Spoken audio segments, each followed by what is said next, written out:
All right. I am finishing season 1 today. Mark my words. I don't know who I need to do anything. How do you do it? Trendy. Trendy? There we go. Okay. Alright, Wise, I'll be back. I'm manifesting pulling Vivian today. It's gonna happen. Either right now or after I get done with the chapter. It's definitely happening. If it's not, if it doesn't, I'm actually gonna like lose it. I'm actually gonna lose it. Okay, I should have done that, but it's fine, whatever. You can always come back here for a cup of coffee. Do Evelyn. Hold on, I'm gonna do the Evelyn thing really fast. Because I'm gonna get her to love me. I already know she's doing the same exact shit she's done the last 2 times. She just stands there and she has the exact same negotiation with this man.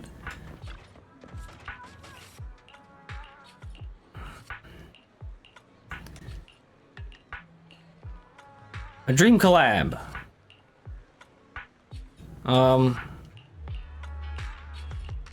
It doesn't matter. Unless there's... I'm doing the exact same thing I did last time. Ha! Alright.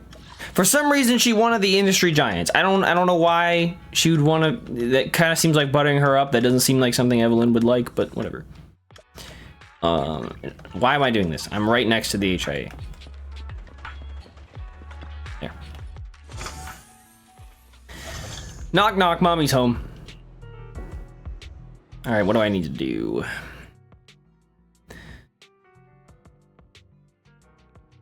Oh, hold on. Can I check my bag? Storage. Drive discs. Okay, these. I need, I have a lot of anomaly certification seals. Actually, I don't have a lot of blues. Okay. It's for Vivian,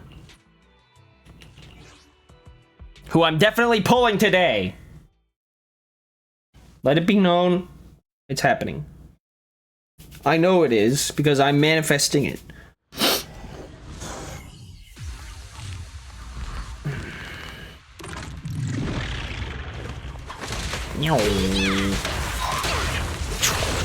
I forgot this is the guy resistant to fire. Bernice, I should have gotten you out.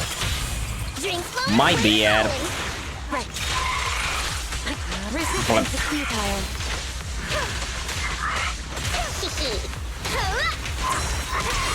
Ooh, you look like a bitch. Perimeter under control. Some problem, Kaneki. No.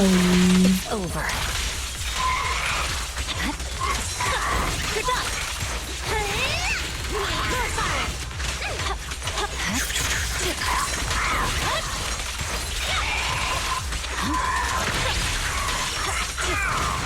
Ow! You're a freak. Waste of time.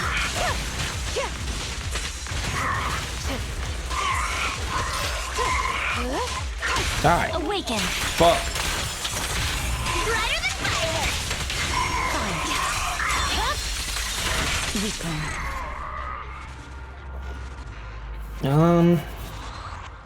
I have a lot of things. I'll do one more. Oh no, wait, I got a double. No, I'll do one more. I'll do one more. I forgot I got a double, but because I put the espresso. I get a double shot of espresso at the coffee man's shop. Whoops, I should have taken Bernice out. It's fine. Doesn't matter. Oh, he's dead. Rest in peace, bro.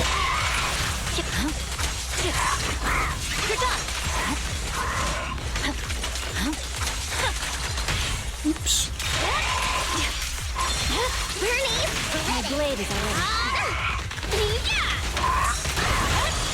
I'm here trying. Being happy is what. This ends here. Waste of time. So many problems for little time. Isn't it pretty?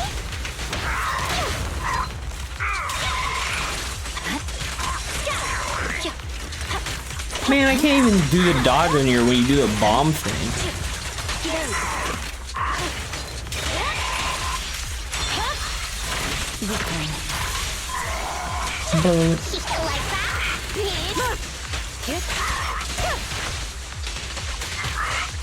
Sorry, I'm late, Yamaji. Yeah, you better be.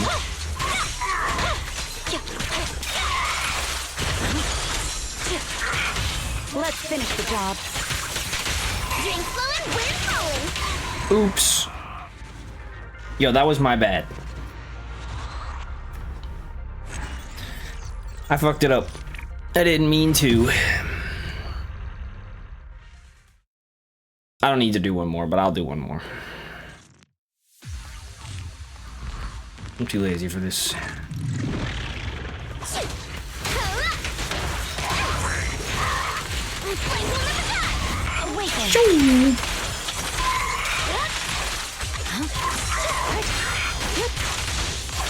Waste of time. Fine.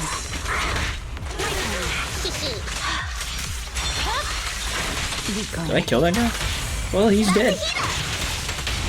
Perimeter under control.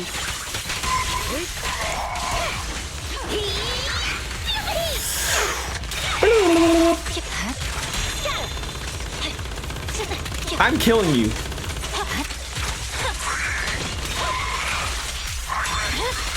Damn, that guy's far away.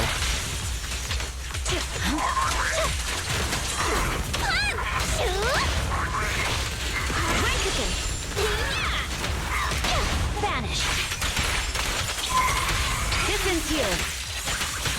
Surrender. Victory. The only option.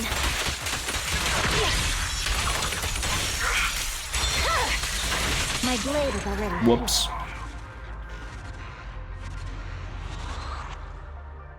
Yo, I didn't mean it.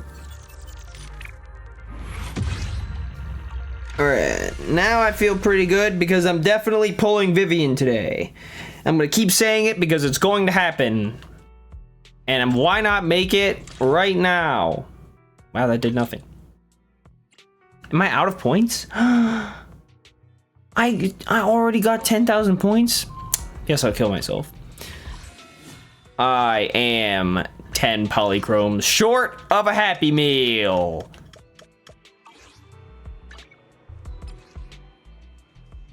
What? Who's new? Who got added to the list? Trigger. Hi. Can't wait till she shows up in my house.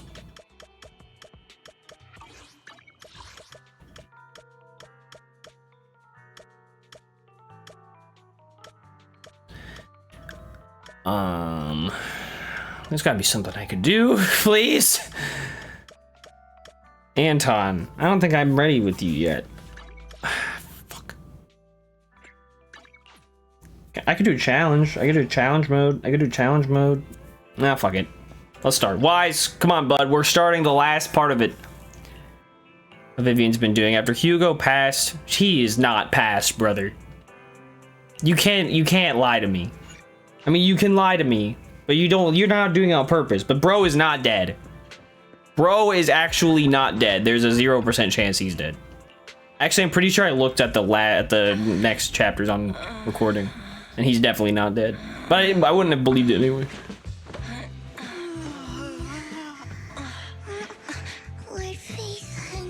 You sleep like that? Vivian? Vivian? Girl, wake up. Don't sleep like that.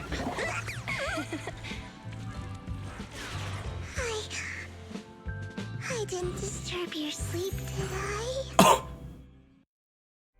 If I was wise, that would be insane. I mean, it's still with bells. The other Lord Phaethon said you were resting on the couch and just let me in. I meant to keep you company while you slept, but then I dozed off myself. That still counts. I I was going to sit here looking super cute, hands cupping my face. You know, like the #1 sleepy face I want to wake up to pose. Real. I can't believe I ended up falling asleep myself. What sleepy face? What pose? That was a lot of words in one breath. Are you sure you got enough sleep, Vivian? No, Lord Nathan. I was just worried that I had disturbed your rest. Just being able to see you sleeping peacefully is already the highlight of my day. No, my entire month. Though it is a bit late, but good morning, Lord Nathan. You're here super early today, Vivian. Is there something urgent? Mockingbird's death has stirred up quite the storm.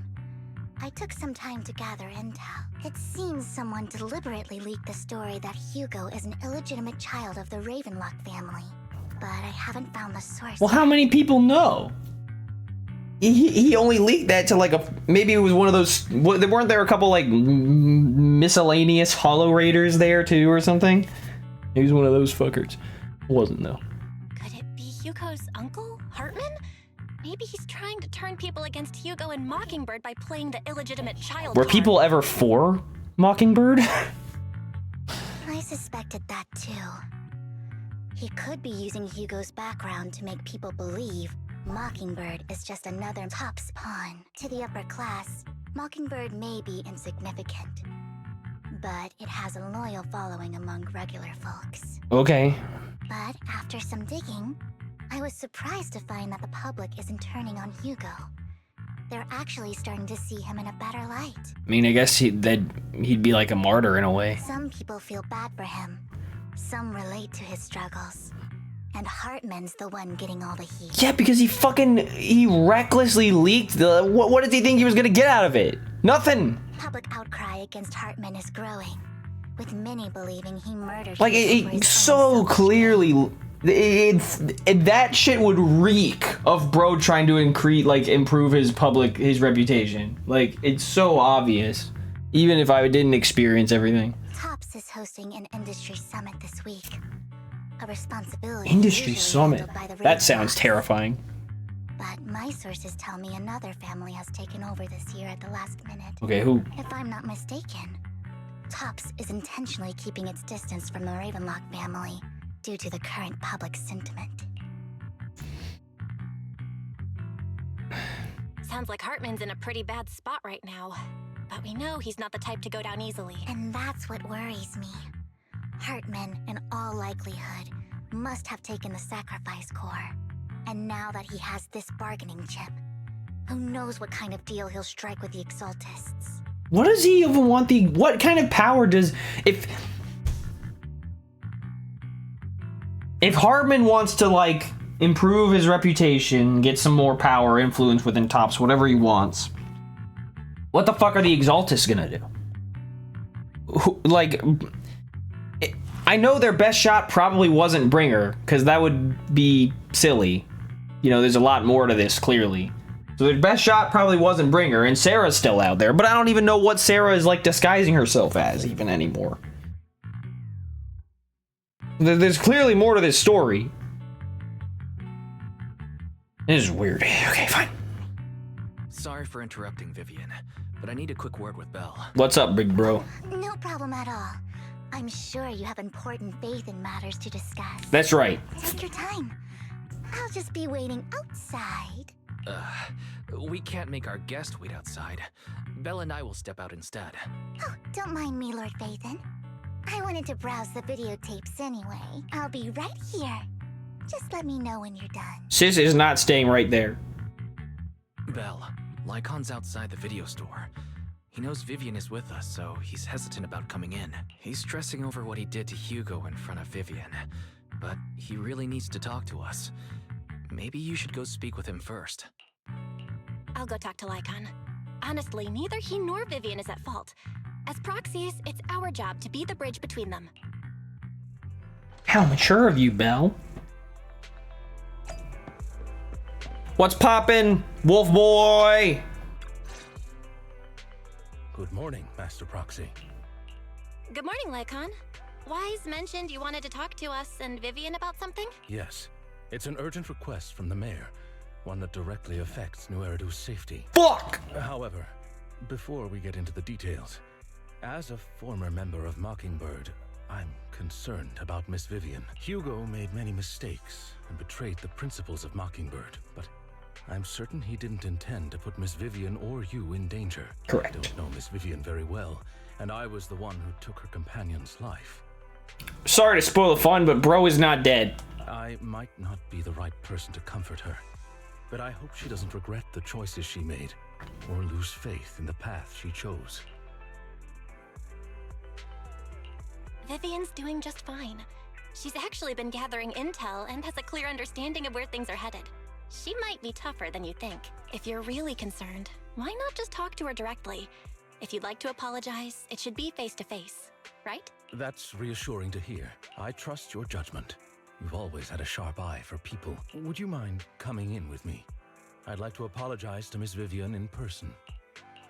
No problem. But I'll be staying neutral. Everyone has their own stance on this, and I get where both of you are coming from. As a proxy, I'm just here to make sure you have an open conversation. I'm not taking sides. I respect that. Thank you. Miss Vivian, I'm very sorry about Hugo. You don't have to explain anything. I'm also part of Mockingbird. Mockingbird stands on more than just gain, so it won't fall when fortunes shift. Hugo had his fixations and ambitions. I also have things I must see through. I'm determined to get to the bottom of the Exaltists and the sacrifices. Miss Vivian, as a former member of Mockingbird, you have my deepest respect. You have my word, whatever comes next. I would never harm you or Master Proxy. As for Hugo, please accept my condolences. Condolences? That's not necessary. Mockingbird has plenty of tricks up its sleeves. This isn't the kind of act that ends so easily. Wouldn't you agree? You're right. Huh?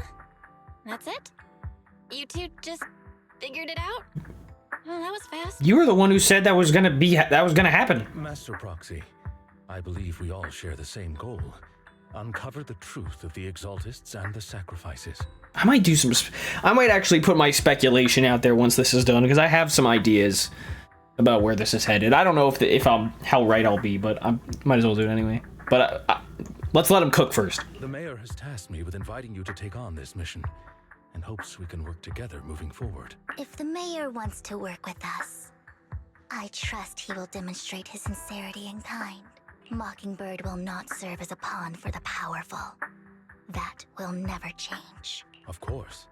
While the mayor cannot handle this personally, he will make sure we have all the intel and support we need. Miss Vivian, I know you have your own intelligence network, but for some high-profile shady dealings, perhaps the mayor can provide you a different perspective.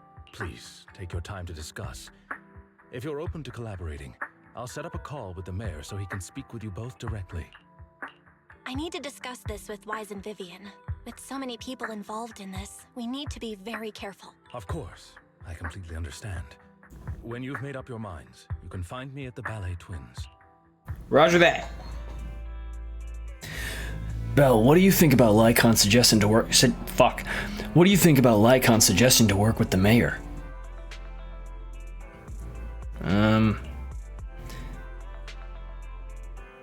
Our teacher.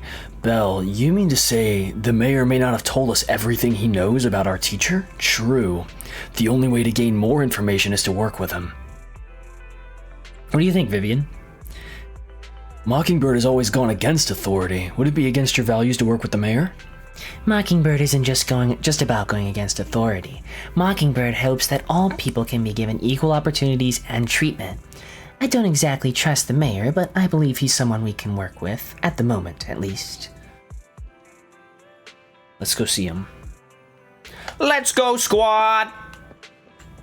I'm gonna walk out to my car like a good story-abiding citizen. And obey traffic lights.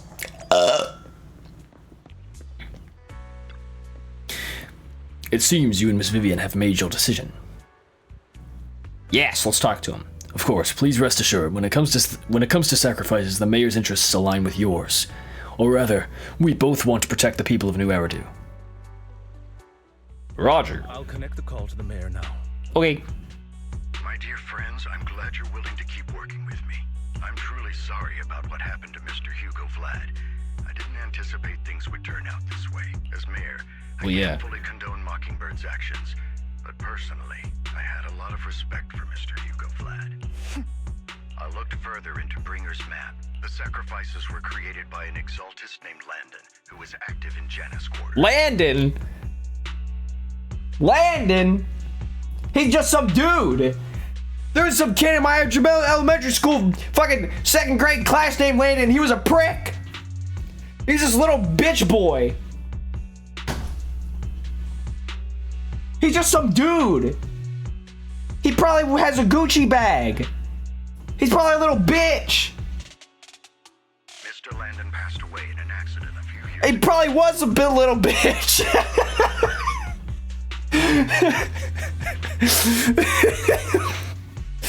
All right. You know what? You know what, Landon? Before he died, he was researching sacrifices and was said to have created a batch of serum that could turn living people into sacrifices. I thought, wait a minute. So the sacrifices weren't a recent. So the Exaltists had the idea of the sacrifices under wraps, and it was only until the construction site that we found out about them. This is crazy. The problem was, the serum wasn't stable, and after his death, the recipe was lost. No one knows what happened to the Exaltist in Janus quarter back then. Wait a minute. So that's what happened to Bringer. He got the serum. Wait a minute. Playback. Okay. I didn't follow this fully. Created. I was thinking about Landon. So the sacrifices were created artificially by an Exaltist. How does that work? So it's clearly, obviously the Exaltists like ethereals a little more than most people. And was said to have created a batch of serum that could turn living people into sacrifices. Yes, that's what happened to Bringer. The problem was, and it wasn't stable, and they don't have the recipe anymore. But it's clear that after the leader died, there haven't been major Exaltist activities in the area. But that's probably just code. That's probably just what the public knows, because Sarah, or somebody, clearly is able. I remember she said test complete. Bringer completed his mission.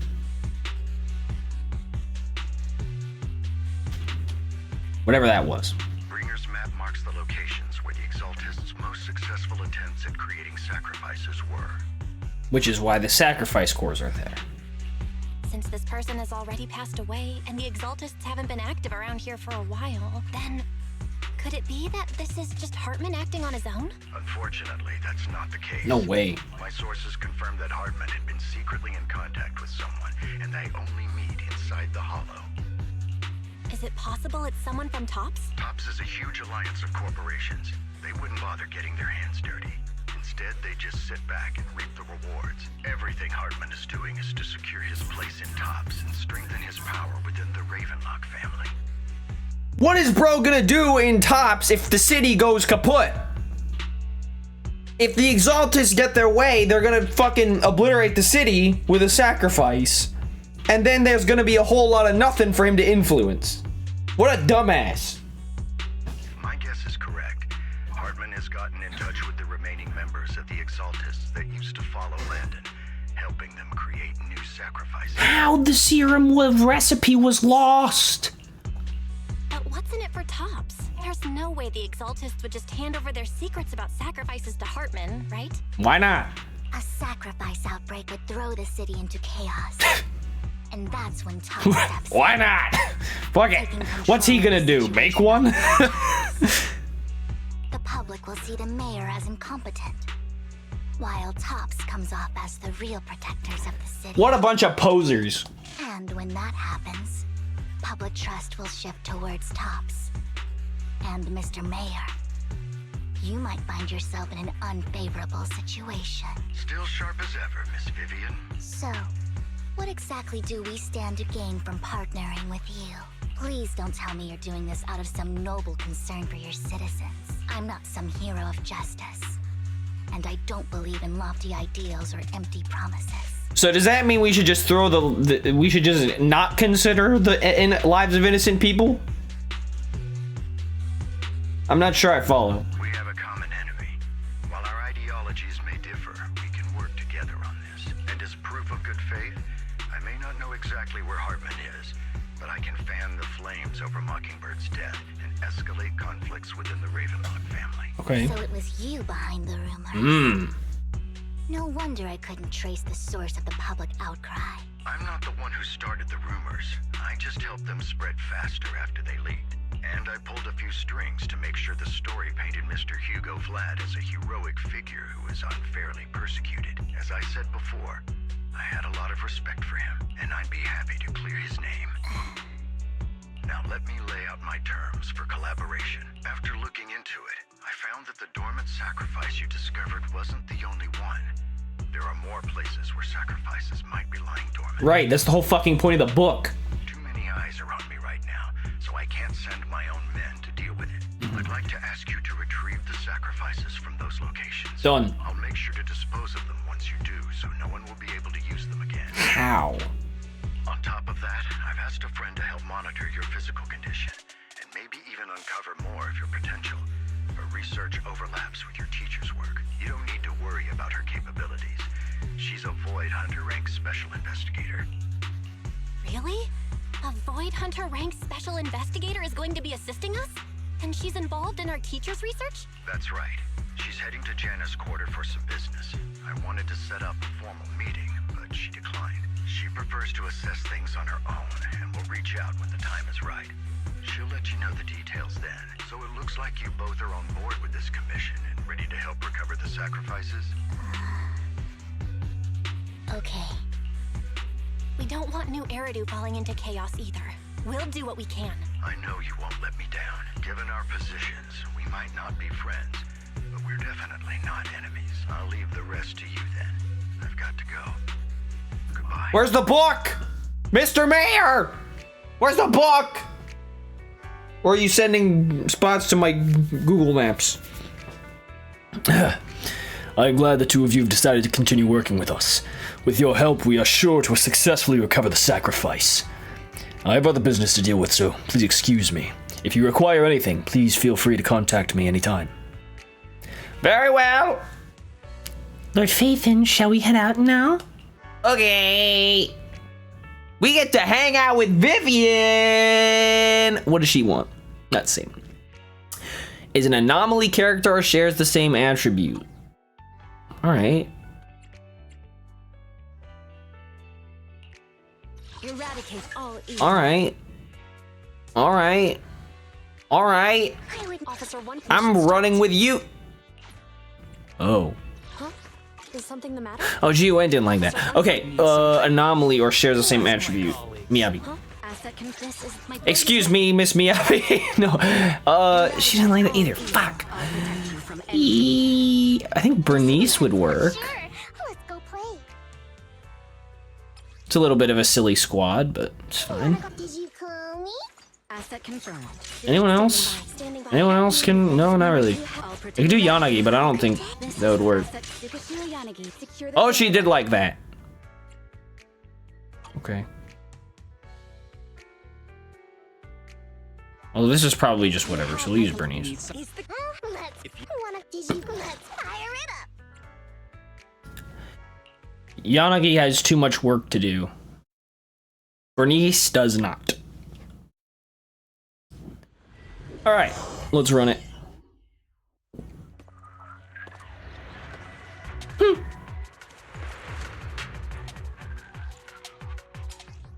I do know how to play Vivian. Thank you for trusting Mockingbird and me. Mockingbird is totally kaput.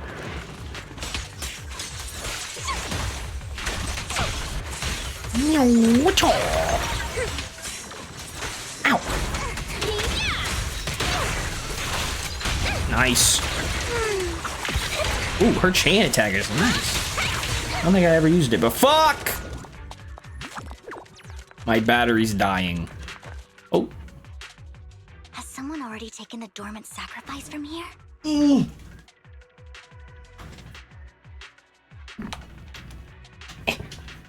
Did the Exaltus decide to relocate it? No. If these dormant sacrifices aren't handled carefully, they could awaken and turn against anyone nearby. She wouldn't risk moving them unless it was absolutely necessary.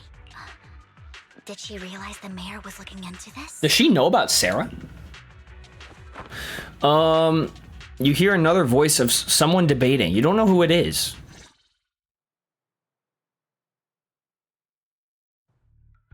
Department just make up this intel to get a shot working with us at Tops? I've been walking around forever and haven't found a thing. Is that Bakugo? The Ravenlocks have always been a shady bunch.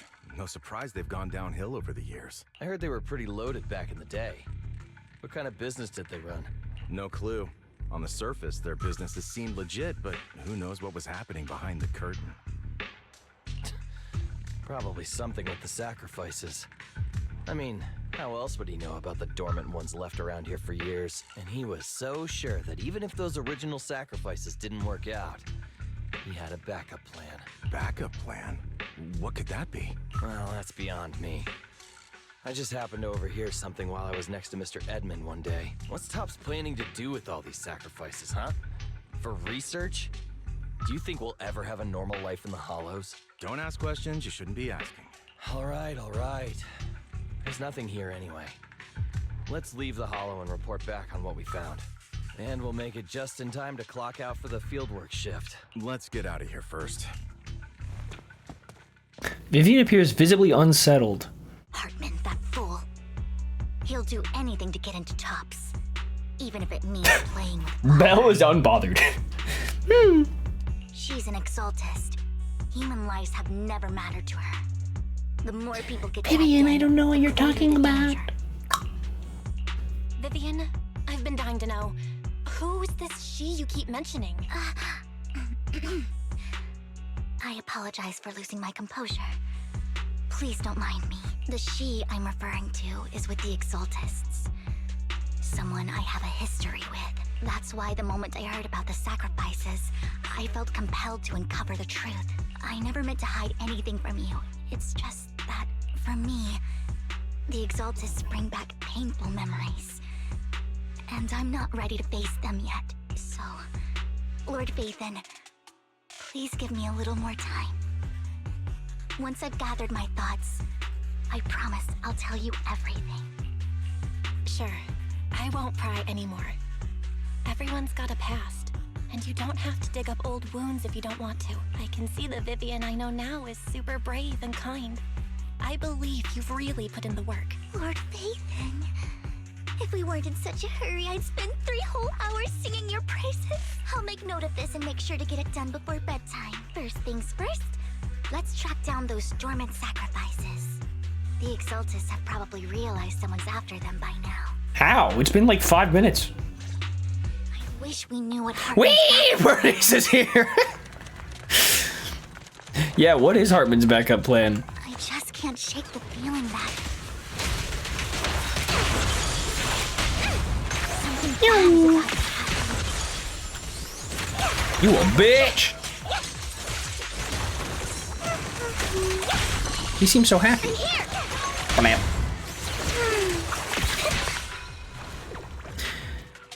This dormant sacrifice is gone too. Like, who could it be? And how do they know the locations of the dormant sacrifices? Let's check the next location. I hope this doesn't become a nightmare for New Eridu. Hugo may have done terrible things. Hugo, maybe that's more like it. He Fuck. had his reasons. Yeah, I know. I'm not an idiot. I'm not a dummy dumb. Mockingbird might be seen as the bad guys by a lot of people. But I'm gonna let her finish. I'll let her cook. ironically, joining Mockingbird is what put me on the right path. Give me that.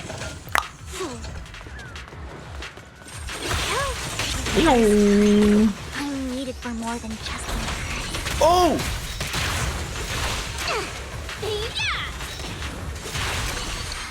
Nothing here either. Damn. Are we too late?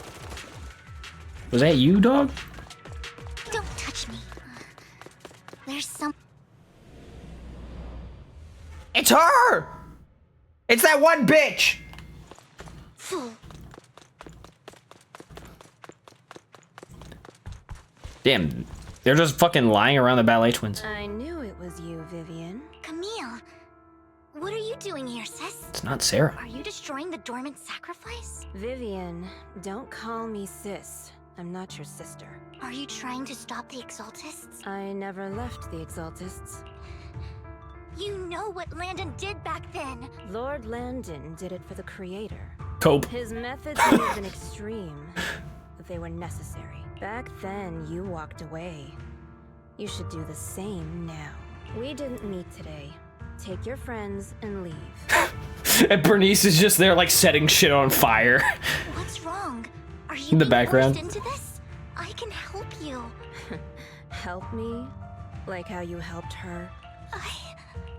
Vivian, you're crying. You see me, don't you? No, You haven't changed a bit, Vivian. No need to hide your tears. I know exactly what's ahead for me. You've made your choice. And I've made mine. The Creator is ahead for One you. last piece of advice. Stay out of this. She loathes you. Well, at least this though creepy bitch seems like she has her head on kinda straight. I won't tell her we met today. Don't show yourself around us again. Camille! Camille gives Vivian one last glance and throws a smoke bomb to the ground. No way. The noise attracts some ethereals, even though you have many questions. Dealing with the imminent threat feels like the right choice now. So, me as Belle will stand around and do absolutely jack diddly squat and cower in fear. I'll tell you what that was about later. Meow. Take care of the ethereals first. Oh, Vivian's umbrella is cracked. Don't let me know. Get my dress dirty and look. I forgot that was her ult. That's so wild. What the fuck? After fighting off the ethereals for a long time, don't find any dormant sacrifices. After deliberating with Vivian, you decide to leave the hollow for now and figure out your next move just when the phone rings. Hey, Wise. You two took longer than I expected. Did something happen? No. We searched the coordinates the mayor provided. Most of them were already empty. No dormant sacrifices. Camille, the Exaltists have been actively destroying the dormant sacrifices. The Exaltists? There's no reason for them to go after the sacrifices, right? Vivian is telling the truth. I saw it too. And one of them is someone I once knew.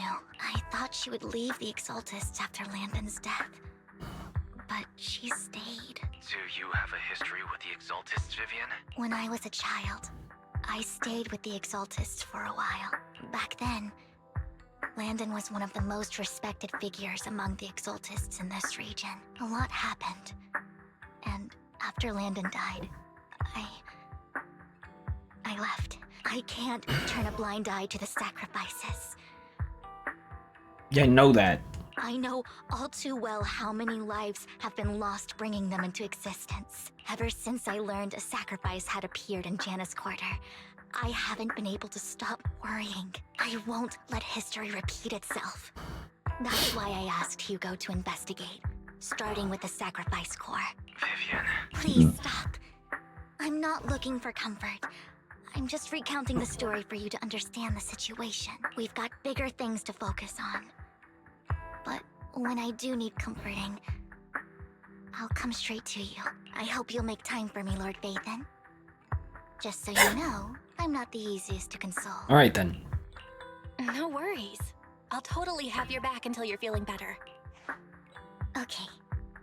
Back to the matter. Vivian is definitely the girl that asked if you would still love her if she was a worm. That conversation between those two TOPS employees back in the Hollow is still bothering me. They said Hartman had a backup plan. And that got me thinking about some news that was quietly swept under the rug. Lately, there have been mining accidents in Ravenlock-controlled areas. Many workers have died. The families were paid off with huge settlements, way more than usual. No protests, no controversy, and the issue was buried. But considering the Ravenlock's financial position, why would they be so generous with payouts? That sounds sketchy. Are you saying they made up the accidents and the workers' deaths? Precisely. I don't think those workers died in mining accidents. I'm planning to reach out to some old friends. See if they've heard anything about this. Do you have time, Lord Phaethon? My contacts are just near 6th Street. Care to join me? I'm in. Let's go together. So what, are we gonna teleport there?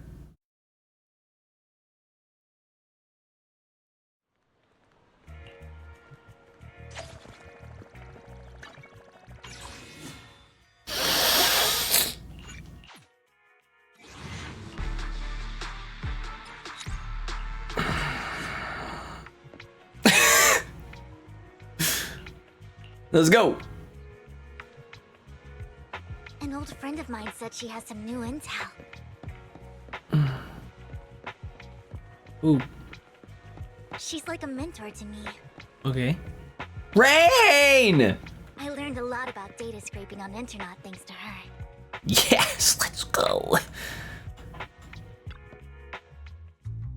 Rain! Long time no see. Yeah, it's been a while. Rain? You two knew each other? Yeah, Phaethon. Long time no see. Rain! You actually know that Lord Phaethon is Lord Phaethon? No, I mean, you actually know Belle is Lord Phaethon. I didn't know right away. One time, I needed a favor from Nicole. I only found out after meeting them. I mean, who would expect a legendary proxy to be running a video store for a living? Oh, by the way, your idol... Wait, Rain! Let's not bring up old stuff. Lord Phaethon wouldn't be interested in that. Is Rain different? I think she's different. Why are you all tense? Right! Lord Phaethon lives on 6th Street too, and might know your idol. Remember when you traced that post on Internet to 6th Street and actually went to check it out? And you came back all bummed, spouting nonsense. Like there was only a black cat at the location, and maybe your idol is actually a talking cat. Or something like that. I know that black cat. I'm always sneaking at snacks. Lord Phaethon, please, let's drop this topic. Come on, Vivian. It's been years and you still won't say who your idol is. If you'd just let me, I'd have tracked him down ages ago. I would have doxed the fuck out of him. I get it. You want to find the person who's important to you on your own. But you've tried so hard already. It's okay to lean on me a little, you know. I'm sure your idol won't hold it against you. I shouldn't have come to see you. Huh? What's wrong? Hey, Rain. Vivian said you might have some new intel. So let's get to the important stuff first. All right, let's get down to business. Here's something I'm pretty sure about. The Ravenlock family's claim that those missing workers died in an accident? Don't buy it. The last signal from those workers was near the Hollow. Then communication went dark. I think they were taken into the Hollow. And yesterday, I picked up that the Ravenlock family secretly hired some people to search the Hollow's perimeter.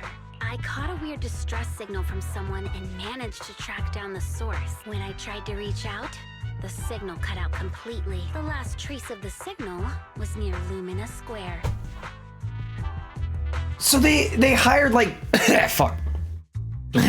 They hired guards to search the perimeter. Why would they need to fake the mining accidents and then pay out the families for keeping it hush? Hush, hush, hush. Why would they need to do that? Is it for the Exaltist? Are they getting corrupted? Wait! I might be onto something. Finding someone in real life isn't really my Because that could be required for the sacrifice. Come in. Serum. Finding someone, she's so real. Why go outside? We'll check things out. You just said this is something you're sure of. Do you have anything you are unsure about? I dug up some info online, and one thing stood out. A few days ago, there were some creepy sounds coming from an abandoned warehouse by the port. The place was locked up, so no one could see what was happening inside. Not sure if it's related to your search. If you don't find anything useful around here, it might be worth checking out. Well, that's all I have for you. Thank you, Rain. Don't get all emotional on me now. I'm just helping out a friend. This one's on the house. consider it payback for the favor you did me last time. But if you still want to find your idol, hit me up. I've been curious for a while. Alright, don't worry about it. I'll manage it myself. Stop being so nosy, Frank. Nosy? Nah, just professionally curious. What kind of person is worth all this searching, huh? Belle doesn't know either. But honestly, whoever they are in real life, they've become a part of you. You've come a long way in this search, Vivian. I much prefer the person you are now. So if you find this person, don't chicken out. Go meet them. People will appreciate you for who you are. Rain. I might not care about the real world or what it'll be like, but I hope everyone I know can live a good life. I'm counting on you to save the world, guys. All right, I have other business to take care of, so I'll leave the rest to you. Rain waves goodbye and leaves. Vivian mentions she knows someone who's pretty skilled at finding people in real life, so you follow her and continue on your way. Lord Phaethon, please pay no mind to what Rain said. If you were trying to dox me, you could have done it better. Should have gone all the way. Should have fucking went for it. That big guy's up ahead. Let's hurry. Ooh, this guy.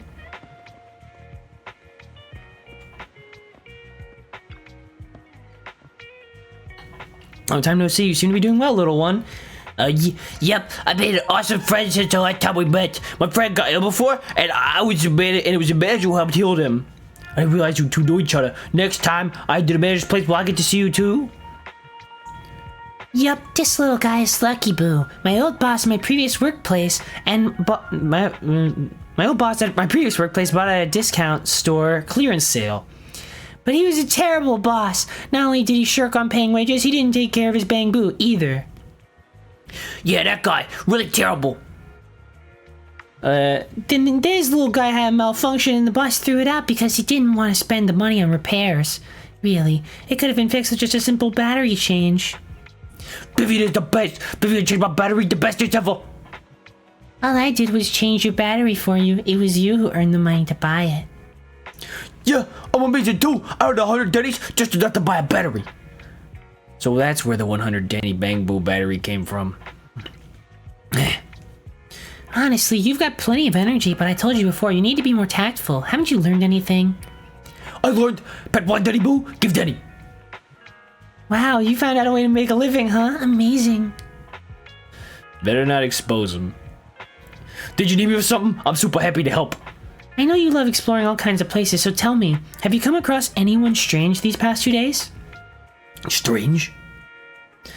You mean someone who looks hurt, scared, and kind of trying to hide where there aren't many people around? Let me think. I got it. I saw someone like that in the desert today. Someone super similar. I don't think one Ben Denny Boo can make it that far. Desert probably refers to the sand pit up ahead. Let's go take a look. Did I help? You're super helpful. Yeah, so happy. I want to keep helping. You should go and do whatever important stuff you need to do. Let's play together soon. I don't know why I gave him that voice, but I did. One Denny Boo is just too cute, right? Yeah, he's adorable. I didn't know you helped it too. I knew Lord Phaethon was the best in the whole world. Weak man. Hey, you good, bro? You good? You alright? It seems that's the person Rain and one Denny Boo are talking about. Lord Phaethon, please stand back. I cannot be certain if he'll end up doing something extreme considering his current mental state. I'm afraid he might hurt you. I'll try talking to him and see what's going on. Vivian walks forward and taps the cowering man on the shoulder. Don't take me back, please. It's alright, man. I was wrong. I know I messed up. I don't want your money anymore. Please, no. Calm down. Who are you? I won't say anything. Just let me go. I don't know anything. I swear, I know nothing. We are not PubSec, the HIA, or the Ravenlock family. We won't force you into anything. There's no need to be afraid. What do you want from me then? We simply want to know where the Ravenlock family took you and what they made you do. I can't say. I can't tell you. I have a family. They'll hurt them. You never saw me. Please, just stop asking. Don't you wish to see your family? I don't deserve to see them. It's my fault. I was greedy. I did this to myself. But your family must miss you dearly. I'm sure they won't blame you. No, it's my fault. It's all on me. I don't want to drag them into this. If the whole ship is sinking, no one on board can escape. I'm just a nobody. And right now, there's nothing I can do to change anything. If you care about your family and friends, now is your chance to stop the disaster before it's too late. Even a butterfly flapping its wings can send a tsunami surging across the ocean. No one knows how this will turn out, but if you do nothing now, the only thing waiting for you at the end will be regret. We're not here to turn you in, and we won't force you to confront them. You'll be safe with us. I'll help you return to your family. But you must tell us precisely what happened. Hartman offered a huge amount of money, looking for workers to go into the hollow to guard something. The money was way too good. We all kind of figured something wasn't right. I thought it was just smuggling or guarding some kind of illegal ether resources, so I signed up after we sent in our applications. Hartman's men took us into the hollow. The first place we went, there was a strange box. When we got there, they handed us some pills, saying they'd improve our aptitude for ether, for us to last longer in the hollow. But after I took them, everything went fuzzy. Something was definitely off about those pills. When I woke up, I saw my coworkers dead in front of me. And there was blood all over my hands. They said something about me being a good experiment, moved me somewhere else, and locked me up. They wanted to inject me with something.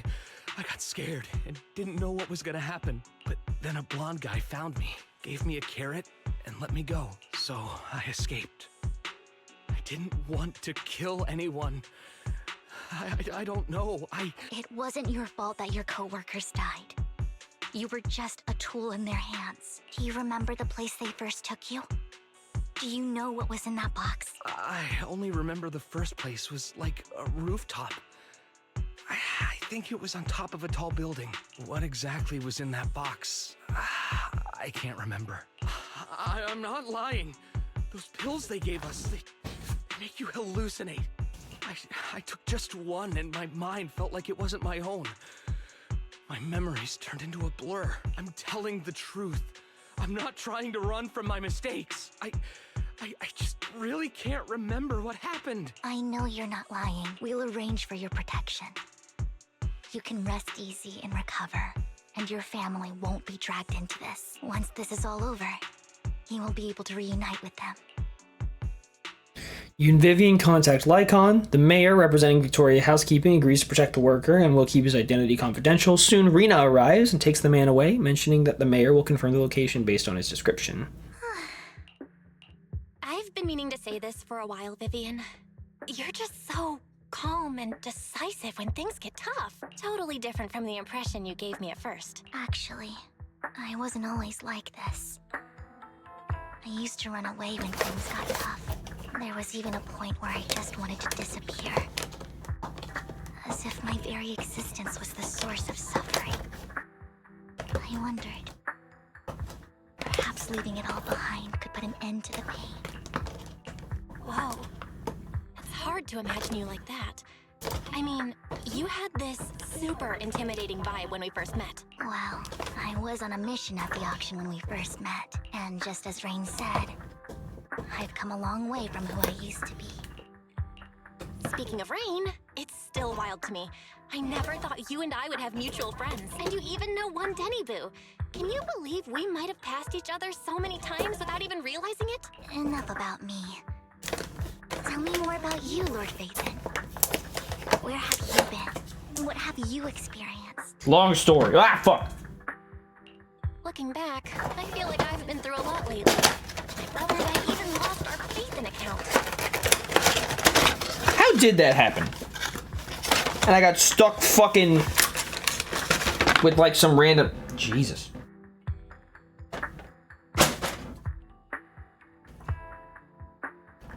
It's hollow?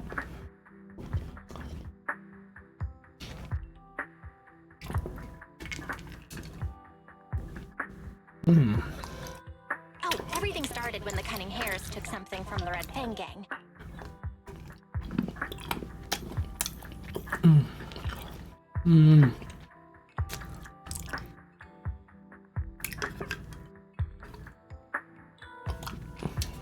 Look at all this shit.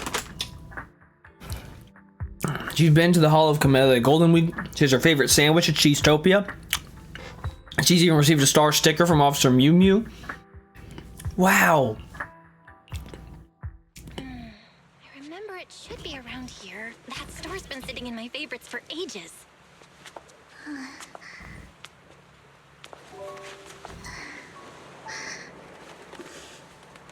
Lord Phaethon! What's up? I've seen that black cat on 6th Street. That harmonica in the outer ring you mentioned. I've heard it before, too. I've even been to the monument outside Hollow Zero. But none of that was a coincidence. It was me.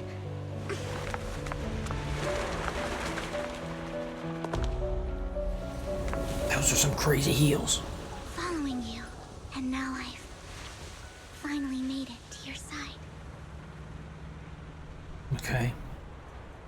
Ever Great. since I was little, I had been seen as the bringer of bad fortune. I had traveled to many places and witnessed far too much misfortune.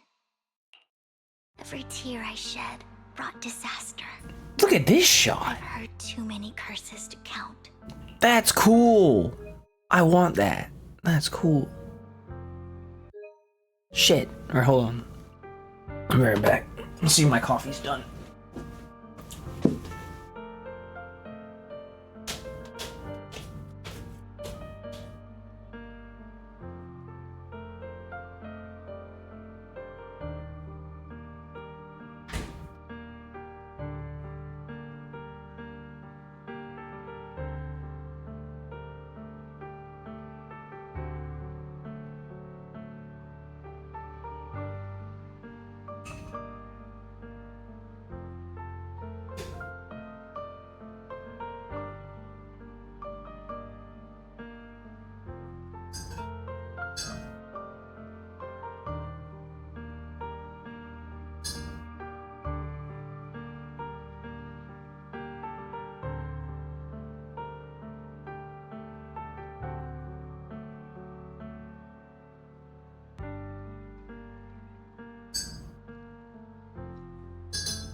I loathed my tears as much as I despised my own existence. Wherever I stayed, tragedy followed. I had roamed too many places, and each time, it ended the same way. I didn't know where I could go anymore. One night, I stumbled upon a post discussing me. Ow! I can't eat the carrot. Probably can't eat the googly eyes either. Fuck.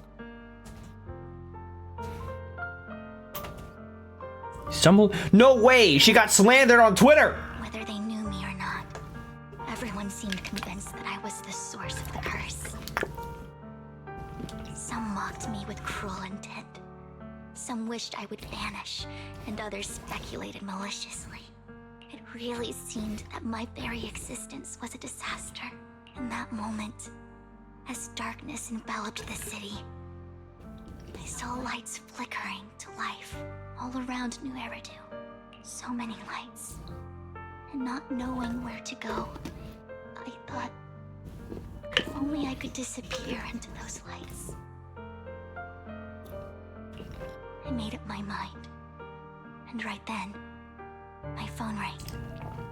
I decided to take one last look. I wanted to know who left me my final message from this world. It was you, Lord Phaethon. Wait, really? Me? Yes. And I checked with the other Lord Phaethon. You were the one using the account at that time. I probably stood up for her. But I know you probably don't remember it. After all, it was just an ordinary day, with an ordinary post and meaningless comments online. But for me, it was the night I finally realized where I could go. I wanted to walk the paths you had walked, see the sights you had seen. And then, one day, share it all with you, face to face. What did I even say in that comment? I can't remember off the top of my head. Well, you'll have to figure it out for yourself. I'm not telling you. Huh? No! So, Lord Phaethon, thank you. Not only for that comment you made that day, which was a silver lining for me, but also for giving me the courage to become who I am today. The Vivian standing right in front of you now, Lord Phaethon. I truly like who I've become. The wind skims across the surface of the water, lifting Vivian's hair and brushing it against her cheek. The lights reflected in her eyes dance and flicker as if eager to share the stories of the past, both the good and the bad, the happy and the sad. No way. Fucking rapper. Emotions intertwine with the narratives, and you feel as though you're witnessing the path she has traveled. Rad. Sent a message. There's an update. You coming with or no? You just gonna stand there? Okay.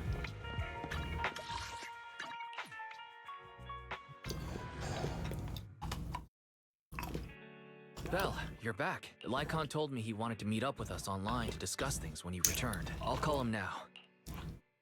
Master Proxy, Miss Vivian. The gentleman Rena brought back has stabilized and calmed down now. Based on his account, we've identified where Hartman is hiding the core. He also mentioned that Hartman plans to trade the core with a group of people. We suspect that this group consists of members from the Exaltists. I knew it. Now that we have the location, it would be splendid if we could seize the sacrifice core before they do. Precisely. We hope you can head to the location as soon as possible to secure the sacrifice core.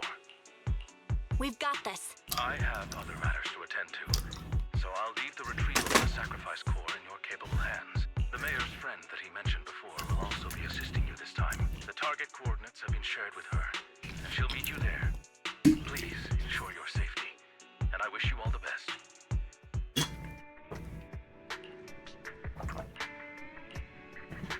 Okay.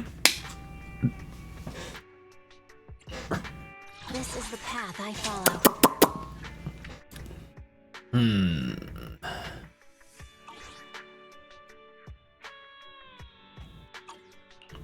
Eradicate all evil.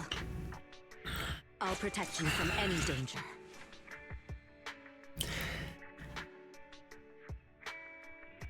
This is the path I follow.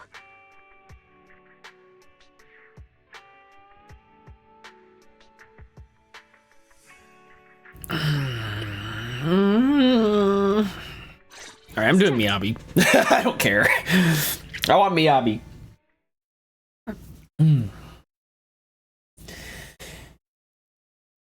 Bleep, blop, bloop, bloop, bloop, blop, bang.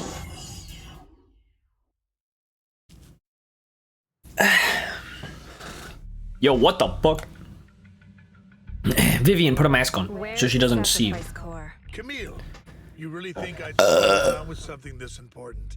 Plus, even though the Ravenlocks and the Exaltus have been working together for ages, I've hardly even met Lady Dina. I'm the one offering the sacrifice core here. I'm curious what Lady Dina's got lined up for me in return? I'm just here to verify that the core you mentioned is real. Once that's sorted, Lady Dina will give you a proper response. As long as you don't hold it. I mean, not that I'm rooting for Hartman here or anything, but I would not trust this bitch. Our partnership isn't just talk. We need to be sure you have what we need before moving forward. Great, man. Sure thing. I'll take you to where I keep the core. Once you verify it's legit, have Lady Dina come over. We'll lay everything on the table face to face. All right. Lead the way. It seems Hartman is trying to bargain for more. What a greedy and insatiable man. It's just that... why would they only send Camille for something as important as the sacrifice core? And I can't shake the feeling that Camille doesn't want Hartman and Dina to meet. Duh. Why is that? Who's this Dina he just mentioned? Is she the leader of the Exaltists?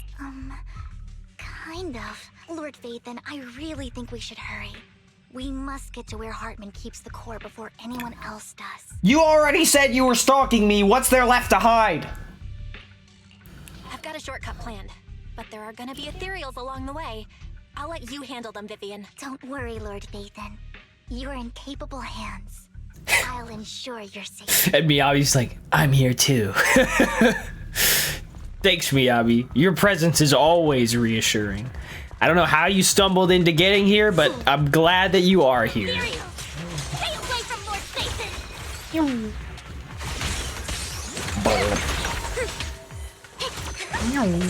Ah, fuck! Right. Had to call in Miyabi. Had to call in the backup.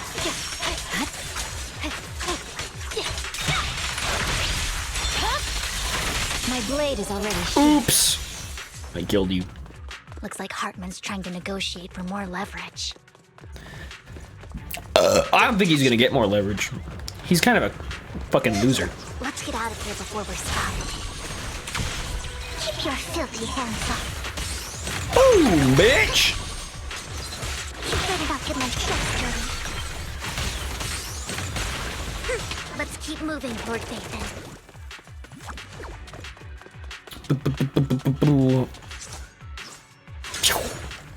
Okay. Leave the enemies to me, Lord Phaethon. Right. Leave it to me.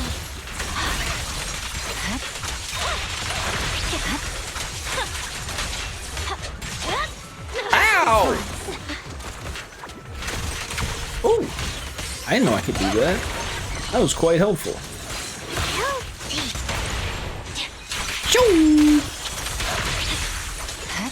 They're still over there. Looks like they're arguing. They're probably arguing about, Let's hurry. No matter who has the sacrifice core, Hartman or the Exaltists, it would be really dangerous. They're probably arguing about who would win between a billion lions and one of every Pokemon. Hand over what's in the box. Oops! Miyabi came here to stab a bitch. Too bad for you. It's over. Let's hurry. She killed that one fucker in a single go. With that epic rock music. Lord Phaethon, the box is empty. So Hartman never kept the core here to begin with? How did you even find your way here? No worries. Where's the core in the box? What did you do with it? The bitch has got it, obviously. You call this keeping the sacrifice core safe?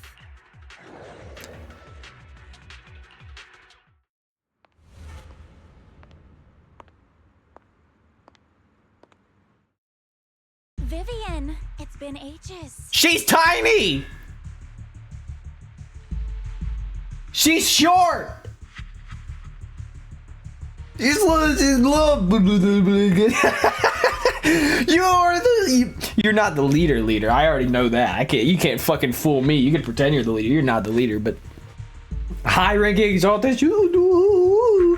You're so tiny. No wonder you want the creator to refine you. You could stand to get a couple inches taller. You know what I'm saying? Oh shit! Dina!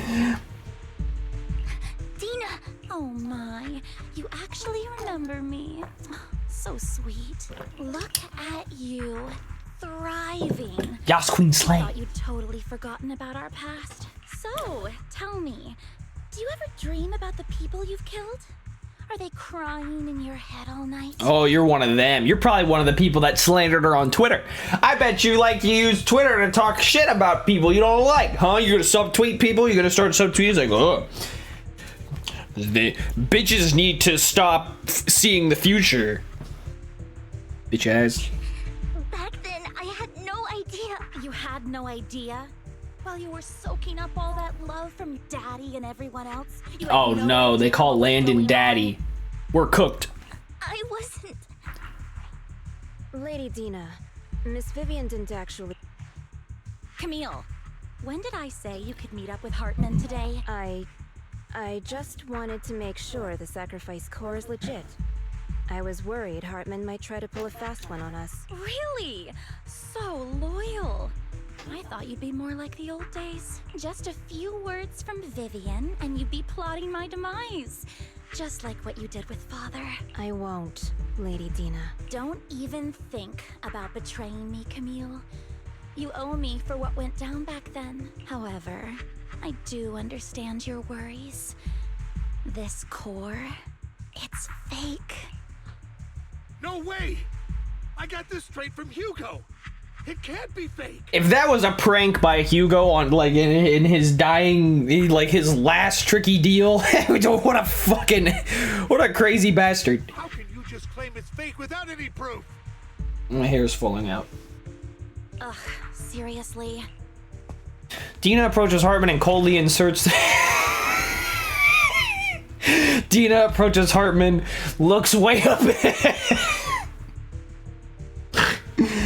Oh, I'm never gonna get tired of that. Coldly inserts the core into an open wound on one of his subordinates. The guy collapses to the ground screaming. Dina wipes her hands and casts a look of disdain.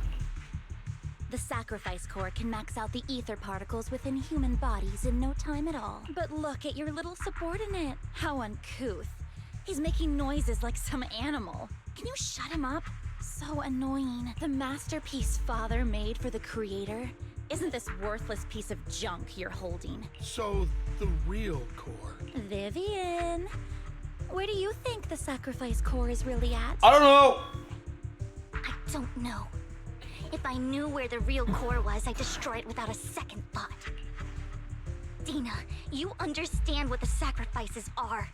And you know those who were blessed should not have to endure such horrors. Oh? They shouldn't have suffered those horrors. Weren't you the one who decided if they'd be blessed or not? If it weren't for your tears, how would they have encountered such misfortune? How self-righteous, Vivian. Their fates were in your hands. It was you who brought disaster on them. Landon just needed an excuse. He needed someone to blame, whether I shed tears or not. He'd treat living beings as mere subjects for his sacrifice experiments. Dina, you know all of this. Landon even went so far as to sacrifice you! Shut up, shut up, shut up!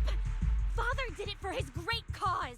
Vivian, why do you always mess everything up for me? Everything! You did it before, and now again! You just had to ruin my plan.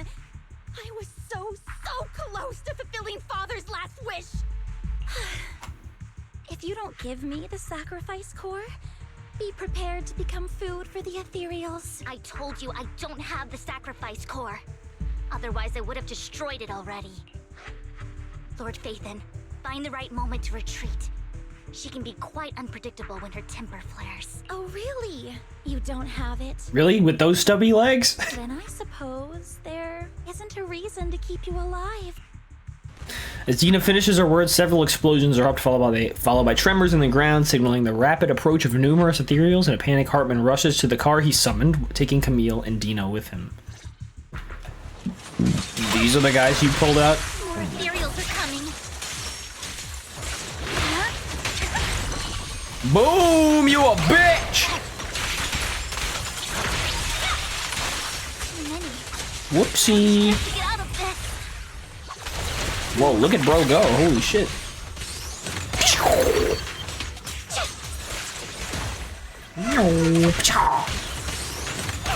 Whoopsie. Yo, my bad. My blade is already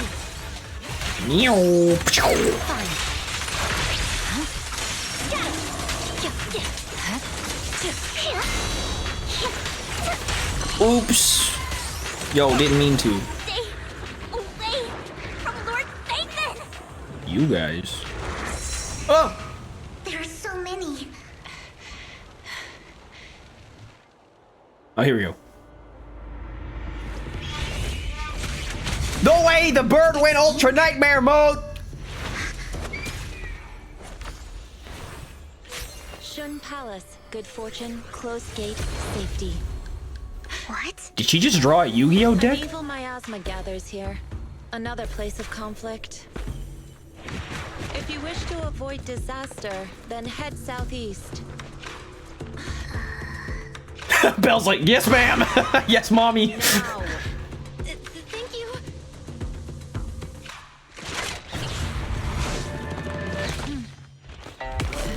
Oh! Oh! Nah, you can't be serious with that shit. No way. Oh!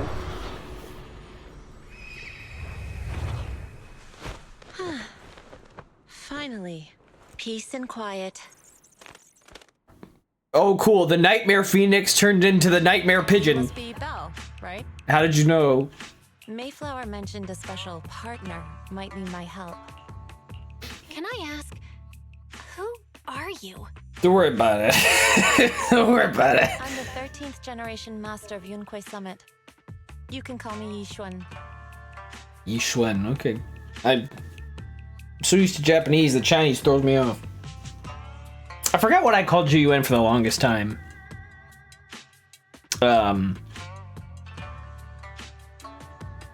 It was not Jun though, it was something different. Mayflower passed along your info, and I was curious what kind of person you are, so I came to see. Well, thanks for finding me. At first, I thought it might be a hassle, but your energy feels really calming. Quite nice, actually. You know what? This bitch is the one girl I will ever listen to and take seriously when she says that my energy, something about my energy. She's the only person I will ever take that seriously from. Oh, so you're the investigator the mayor talked about. What is in her hair?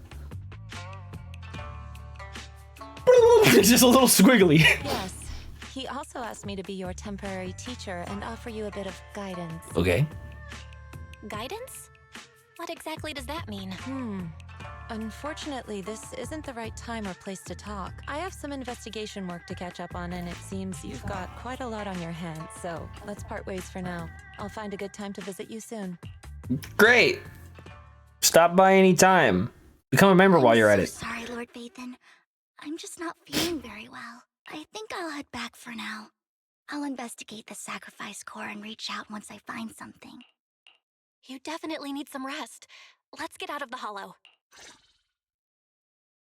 Okay.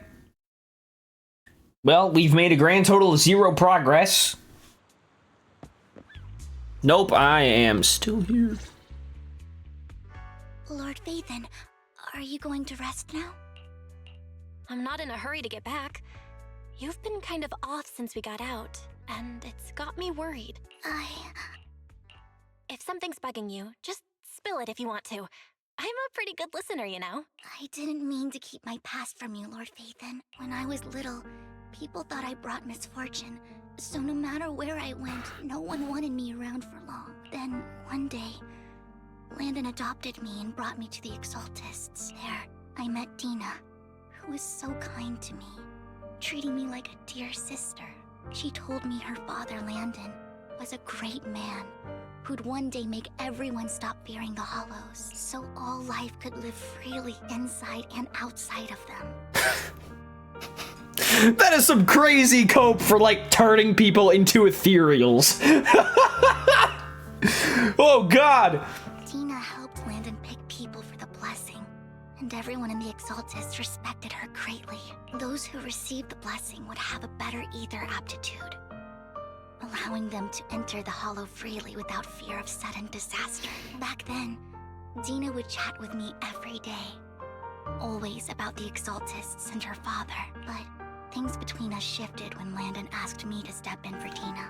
Landon told me I didn't only bring misfortune, and that if I listened to him, I could actually help people. After that, he'd take me to meet people, and if I shed tears, he'd give them a blessing medicine.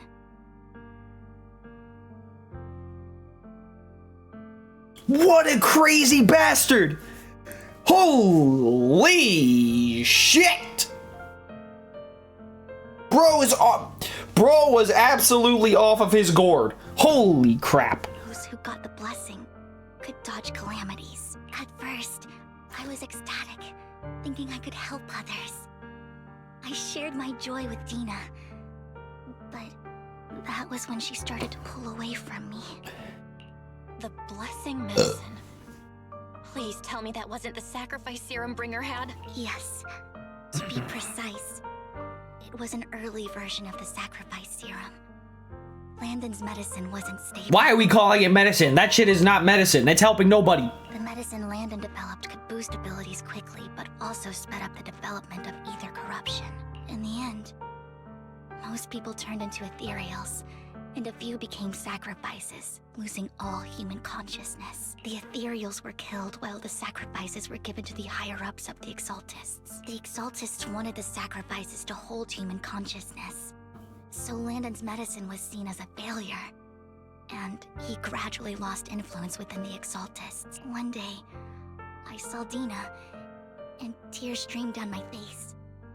In a bid to save his reputation, Landon decided to let his own daughter receive the blessing. I had always thought that getting the blessing was a good thing, until I saw terror in Dina's eyes that day. That evening, I broke Landon's rules for the first time, and followed him out of the Exaltist's residence. I trailed him to the Hollow, where I witnessed someone who had been blessed becoming corrupted. In the end, that person became an ethereal. Then, without hesitation, Landon killed him. Before Landon returned, I went back to the residence and snuck into his study. And there, I uncovered the truths I just told you. And just a few days later, it was time for Dina to be blessed. I wanted to save her and stop anyone else from getting deceived. So, that day, I told everyone present that Landon should be the one to receive the blessing, not Dina. At first, Landon argued, and no one believed me, but in front of them all, I looked at him and let my tears fall. Lord Landon, please accept the blessing. Vivian, you... Why won't you accept the blessing? Were you lying to us? Ungrateful fools! You have no use anymore! Liar! Run! Run! Dina! Dina, wake up! We have to go!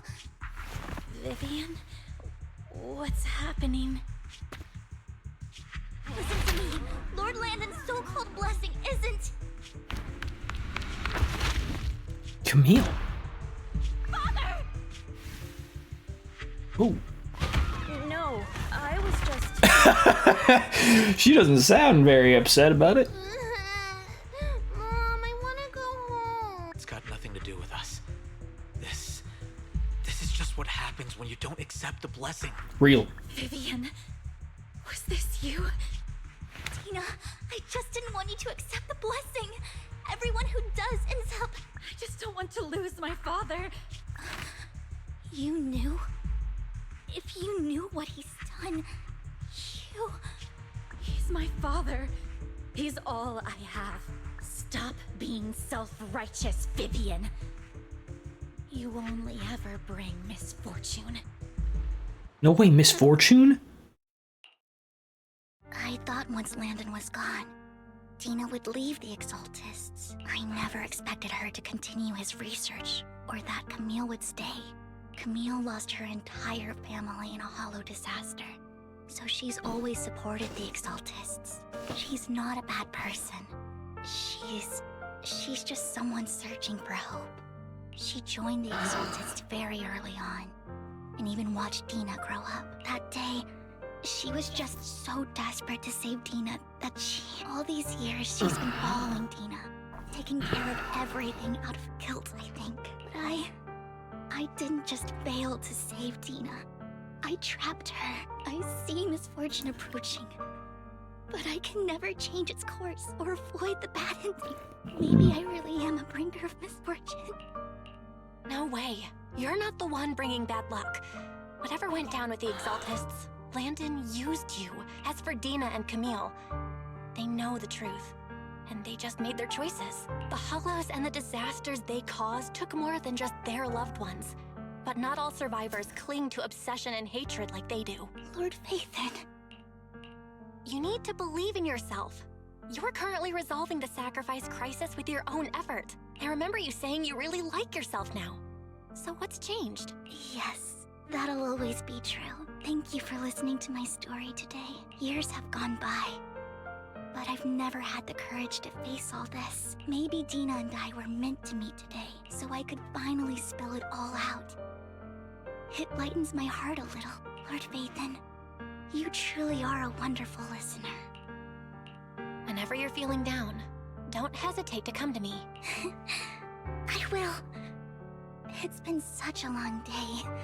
You must be exhausted. I'll track down the location of the sacrifice core and let you know what I find. Good night, Lord Phaethon. After bidding farewell to Vivian, you head back to the video store. You see the collectible she gifted you on the table, and it stirs a flood of memories. You've been through so much lately. You hope this in the past 2 days. You hope the sacrifice crisis can be resolved smoothly, pondering the whereabouts of the real sacrifice core. Weariness sets in. You are sleeping. It's almost noon. Damn, I slept in. Let's go. Vivian's in the store just now, but you weren't here. It was about the sacrifice core. The first time the sacrifice core appeared was at the auction, so she decided to try and find the security footage from after that day. It's possible more happened afterwards and we're simply unaware of it. If we can get more of the footage, we may gain new clues. Belle, if you have time, head to Lumina Galeria to meet up with Vivian. Okay. I guess I will. I guess I will. Earlier, Vivian exchanged information with an acquaintance in the auctions lounge. No way. Shaw, I didn't expect you to be working here. Perfect. She works everywhere, don't you know? I was just covering someone's shift. The screening here is super strict, and I was afraid the supervisor would realize I was new and subbing for someone, so I hid in the control room during the supervisor's inspection. Crazy. That's crazy work. So I happened to bump into this guy, a blonde man wearing a hat, and I think he was checking some footage. Then he logged that footage into the tape he brought. Later, I found that part of the footage had been wiped. Blonde, wearing a hat. Could it be Hugo? Do you know him? I think it's him. If it were Hugo... I think I know where he would hide the tape. Thank you, Shaw. You were a big help. Great! You also helped me a lot when I started working. I used to make mistakes all the time. If it weren't for you cleaning up my messes, I would have been fired ages ago. So I'm happy I could help you too. All right, go ahead and do what you need to do. We'll catch up another time. What a nice girl. Lord Phaethon, you're here. Someone I used to work part-time with just so happens to be covering a shift at the auction. I learned from her that Hugo once took some footage away with him. I think Hugo was planning something, so he hid the security footage. But once I know when Hugo came here, I should be able to guess where he put the videotape. How? We are Mockingbird after all. It shouldn't be surprising we have subtle ways of communicating information, should it? Once on a mission, we couldn't use communicators, so Hugo tried to train a few birds and put trackers on so we could communicate. But after that mission ended, we let them roam free. But I just checked their trackers and one of the birds flew near the auction venue on the day Hugo took the footage. It still flies around here from time to time. The tracker only gives a broad area, but I believe this might be something Hugo left for us to find.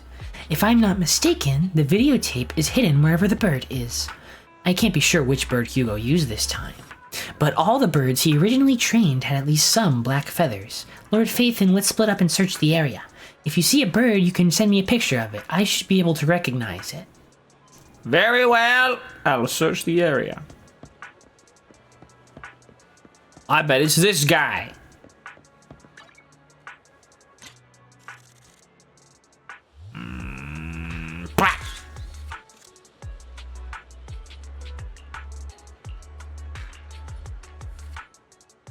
Negative answer. All right, it's probably the guy in the parking lot. You know, way back here. Dee dee dee dee dee dee dee dee dee.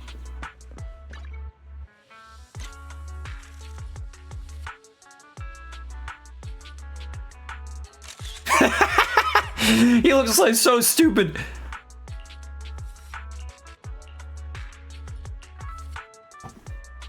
That's the one.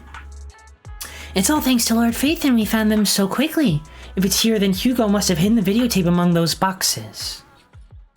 Look through the boxes and find the recording, but it's been damaged. After discussing with Vivian, you decide to head back to the video store together and repair it. And check the contents before making your next move. Okay. Hold on!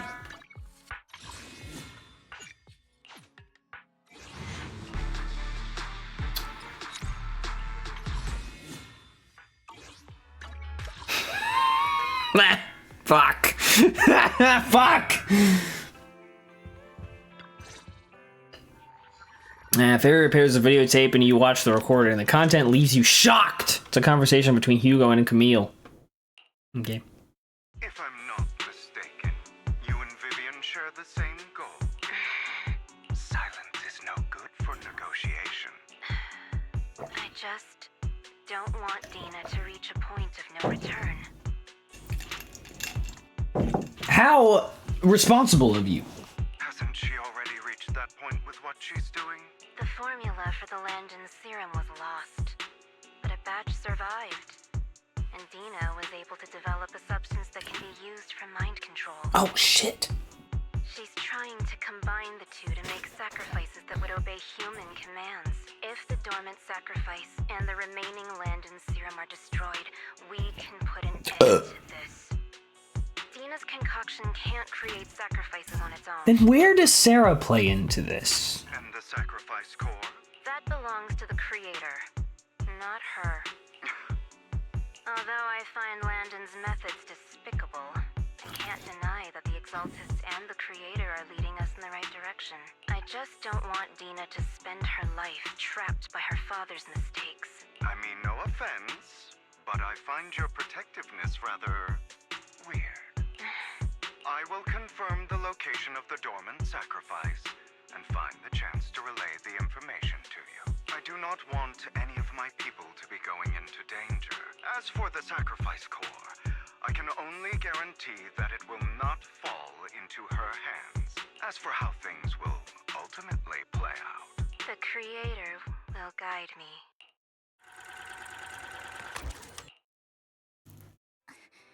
Camille was actually destroying the dormant sacrifice?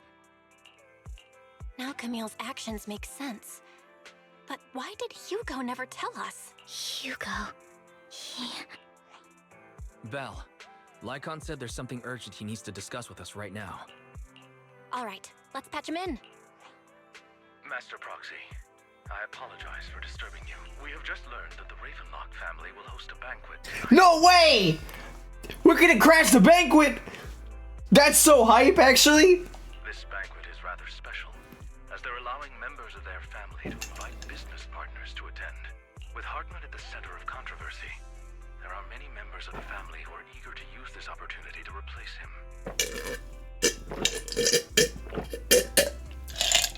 The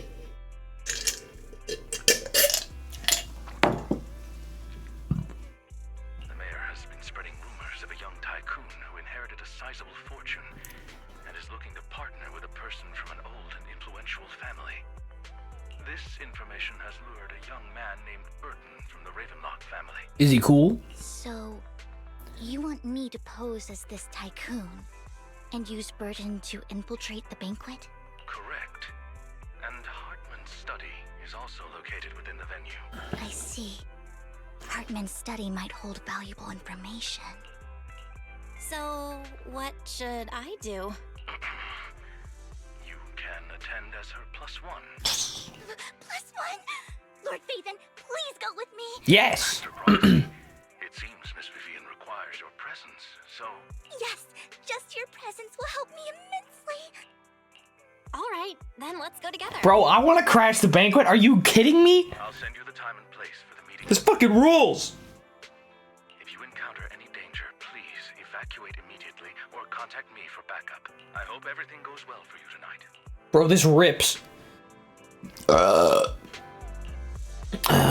He said he'll come to 6th Street to escort us to the banquet. Just leave the socializing to me, and won't let any evildoers get close to you. But since there's still some time before we have to go, should we rock some instructional videotape about formal dinner etiquette? I learned everything from videotapes when I first went undercover at a banquet for a mission too. Though such a method isn't sufficient to master it, it's enough to deal with this one excursion. Let's do it. Lord Phaethon, Burton sent his location. Are you ready to join me? Let's go! I'll meet up with Burton first and make sure he's not tampered with the car. Lord Phaethon, please wait 5 minutes before joining me. Got it. Belle, I want you to get dolled up. Get out of my store, Jim. Get out of my store.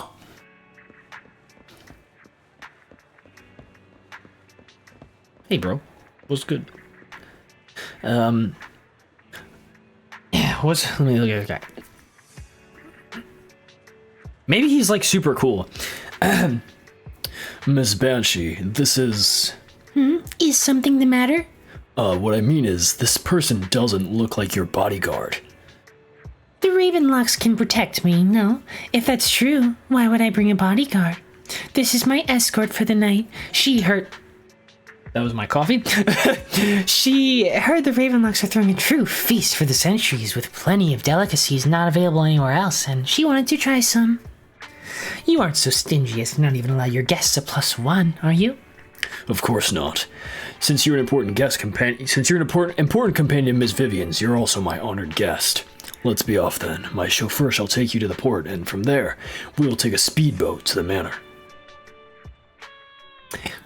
About an hour later, you arrive at the Ravenlock Manor. With Burton's guidance, you go through numerous security checks before finally arriving at the banquet hall. Fuck yes, this rules. Miss Banshee. Oh, he's normal. I believe I've shown you my sincerity. Now how about you? Sincerity? My presence here is a show of sincerity. If we're to work together, Miss Banshee, you should drop your pretentious act. Oh, I thought he was cool! I gave you the benefit of the doubt, bro. I am well aware of the ways of the Ravenlock family. If I were to come empty-handed, I probably wouldn't even be able to make it out the front door. But then again, he is a Ravenlock, so maybe he's not cool. Since I agreed to come with you, and even brought along my most precious companion, does that not show my deepest sincerity? No need for such an off-color joke. Our door is always open for those coming or going. We both know what's what. So let's cut the small talk. I know far more about how the Ravenlock family made their fortune than most here. I am also well aware of why Hartman, despite such a massive scandal, still remains in power. Oh? Do tell. Exaltists, blessing, sacrifice, Landon. Where would you like me to start? How did you know that? No, who are you? Don't be so tense. If I'm not mistaken, it's about time the banquet began. My companion and I are practically famished. Is this how you treat your guests? By letting them starve? Perhaps when we've had our fill, we'll remember where the sacrifice is hidden. You know where the sacrifice is? So, can we go get something to eat now? And I'm also looking forward to receiving a special dessert from you. We can discuss what you wish to know while we enjoy dessert. Of course. I wouldn't let such an important guest discuss matters on an empty stomach. As for dessert, I will prepare it myself, and I guarantee it will satisfy you. I'll come find you later. I wish you a pleasant evening.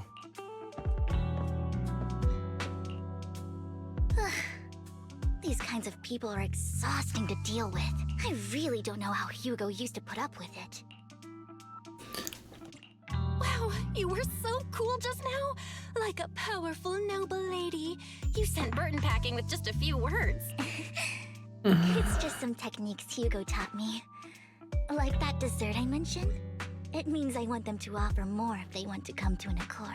Fortunately, that old fox Hartman is terrified of losing power. He's definitely keeping the destruction of the sacrifice and the fact that the sacrifice core is fake hidden from the other family members. Otherwise, Burton wouldn't have been so willing to raise his offer. Lord Phaethon, let's find Hartman's study when the banquet is at its busiest. All right, I've already taken note of the surrounding terrain. Once more people arrive, we'll enter the garden through the door in the corner of the banquet hall. Wherever you go, I'll follow, Lord Phaethon. In accordance with the plan, you head deep into the manor after sneaking out of the banquet hall with Vivian. It doesn't take you long to reach Hartman's study. With a gentle push, the door actually opened. Isn't this going a bit too well? Yeah, it does seem like someone, because the door opened, someone was probably here already. Perhaps we're just lucky? Plus, their security measures outside were so tight. Maybe it's... However, just to be safe, I'll call Lycon. Let's check Hartman's recent correspondences for clues. I still have concerns about the sacrifice core. Right.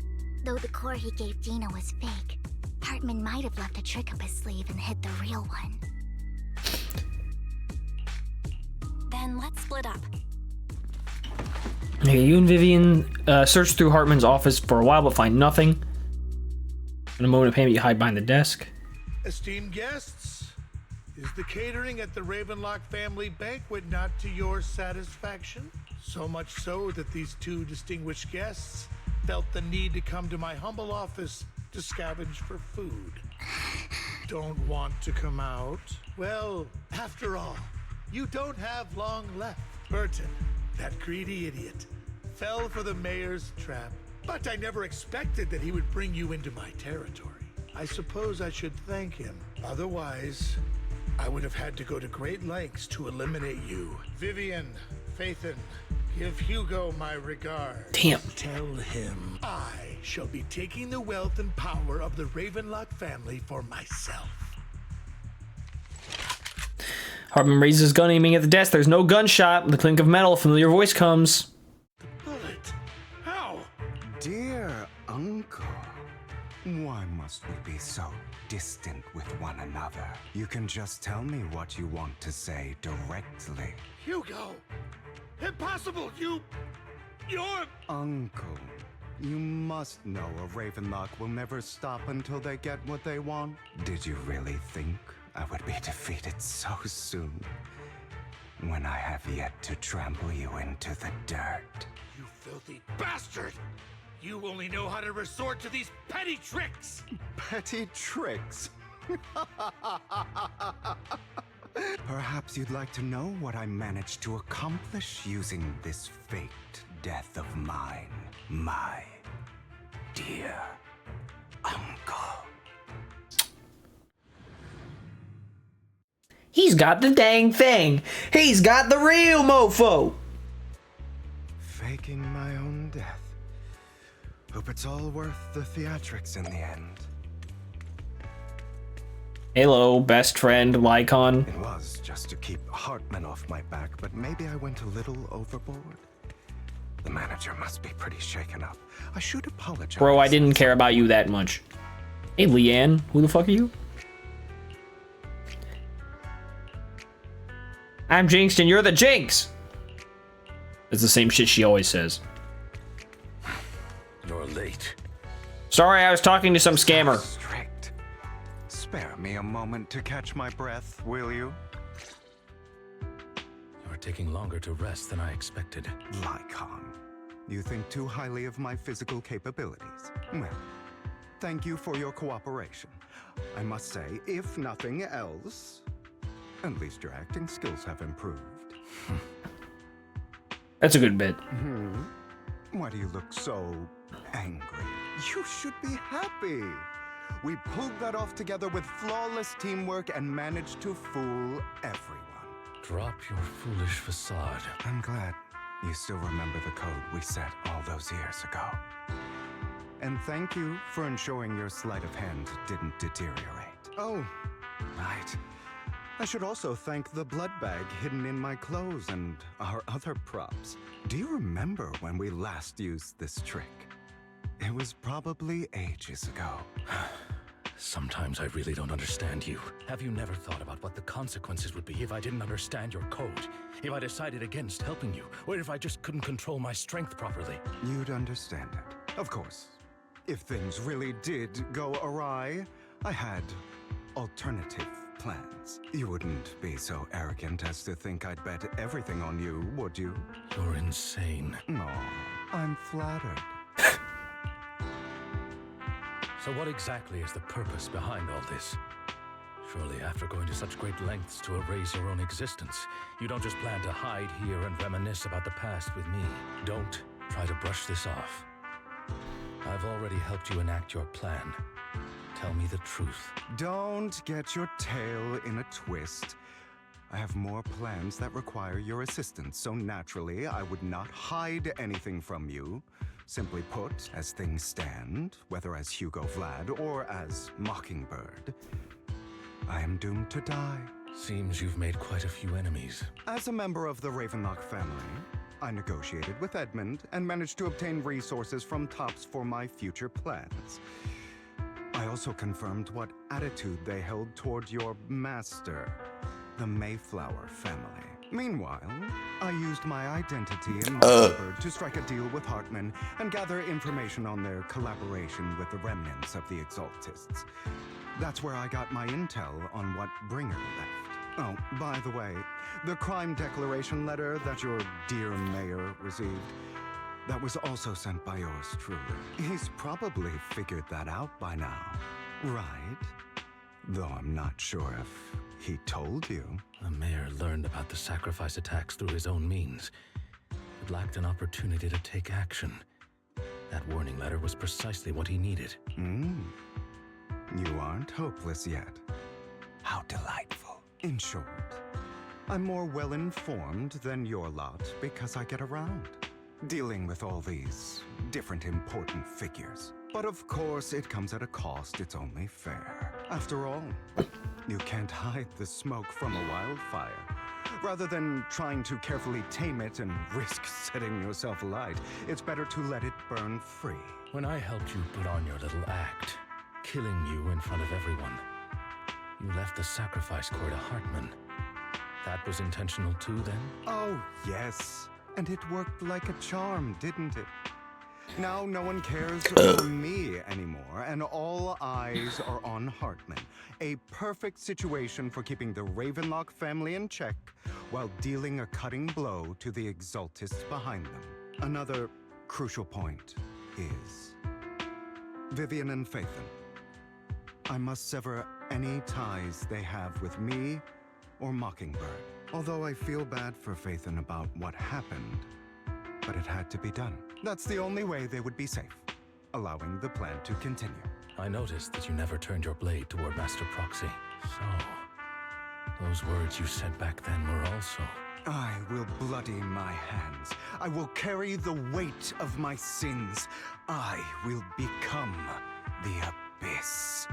Obviously, it was all an act. My acting has always been impeccable, as you know.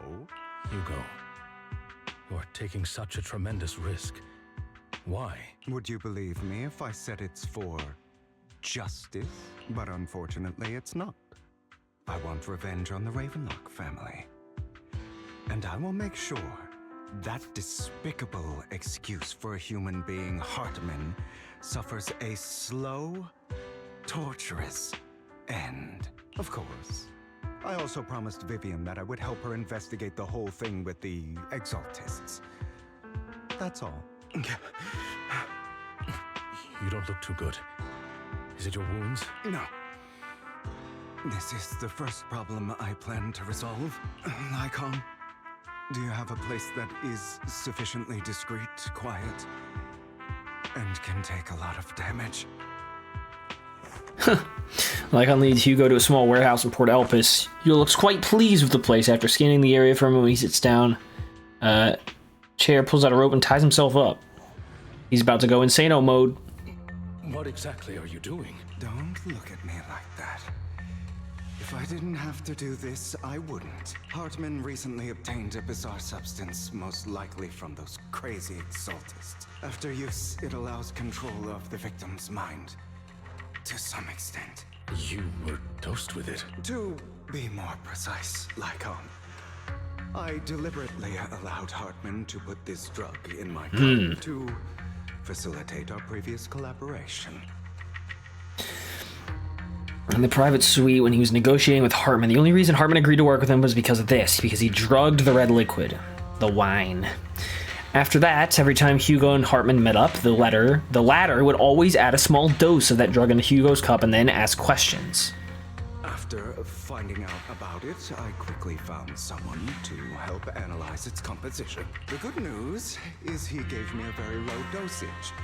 Perhaps because he was afraid I might notice. There's a different medication that can delay its onset, preventing me from actually being under his control. I simply need to put on a show in front of my dear uncle. The bad news is that currently there is no antidote. When I delay those effects, however, they will accumulate and erupt when my body reaches its limit. It may even break my mind, and that's exactly what's happening now. I need to endure those accumulated consequences. So, I will lock myself in this room for however long that takes. I've tied my limbs to prevent me from smashing this place or accidentally hurting myself. Anyway, after you leave, do not open this door, no matter what you hear.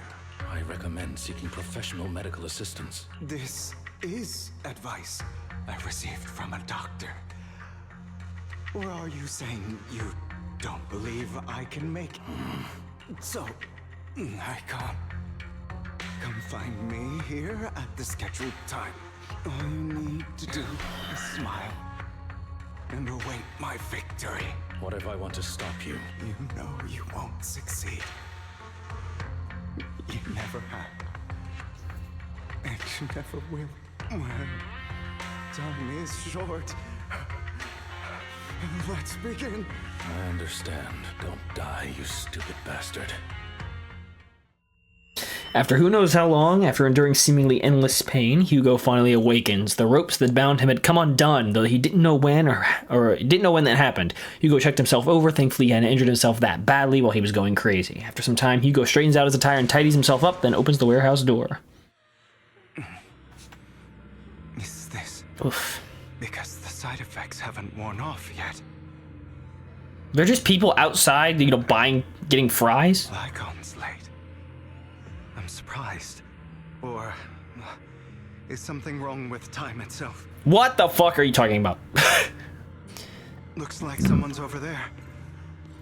Might as well go ask. Are we sure?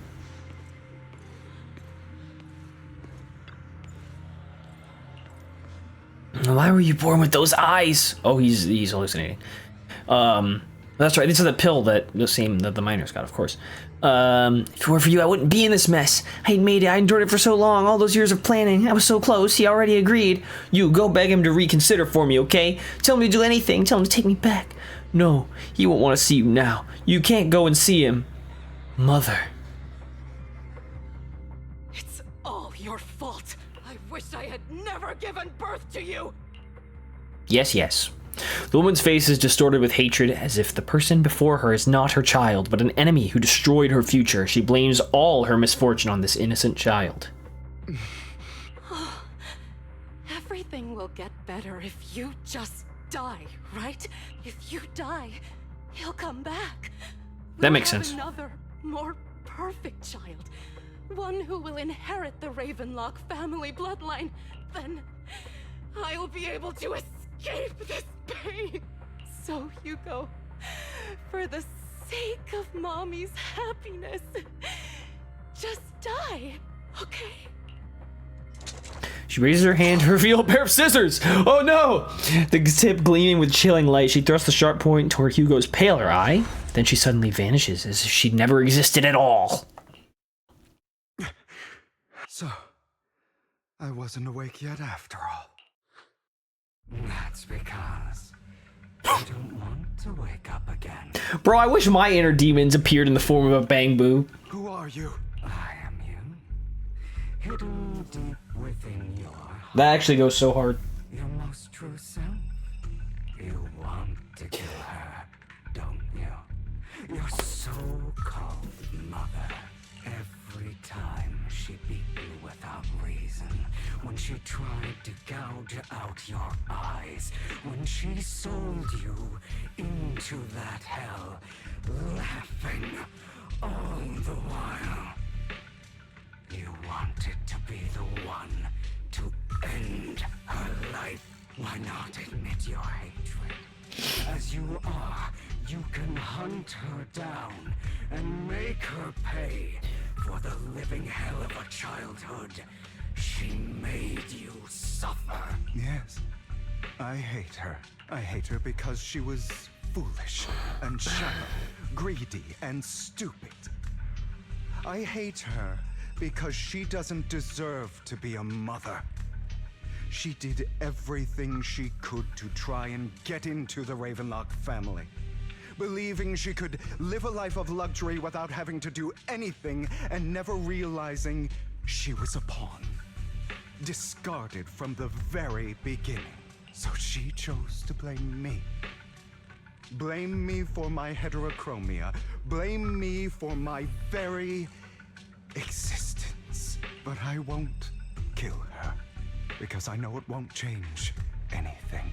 She was incapable of loving me, just as she is incapable of loving herself. Have you been brainwashed by that dog?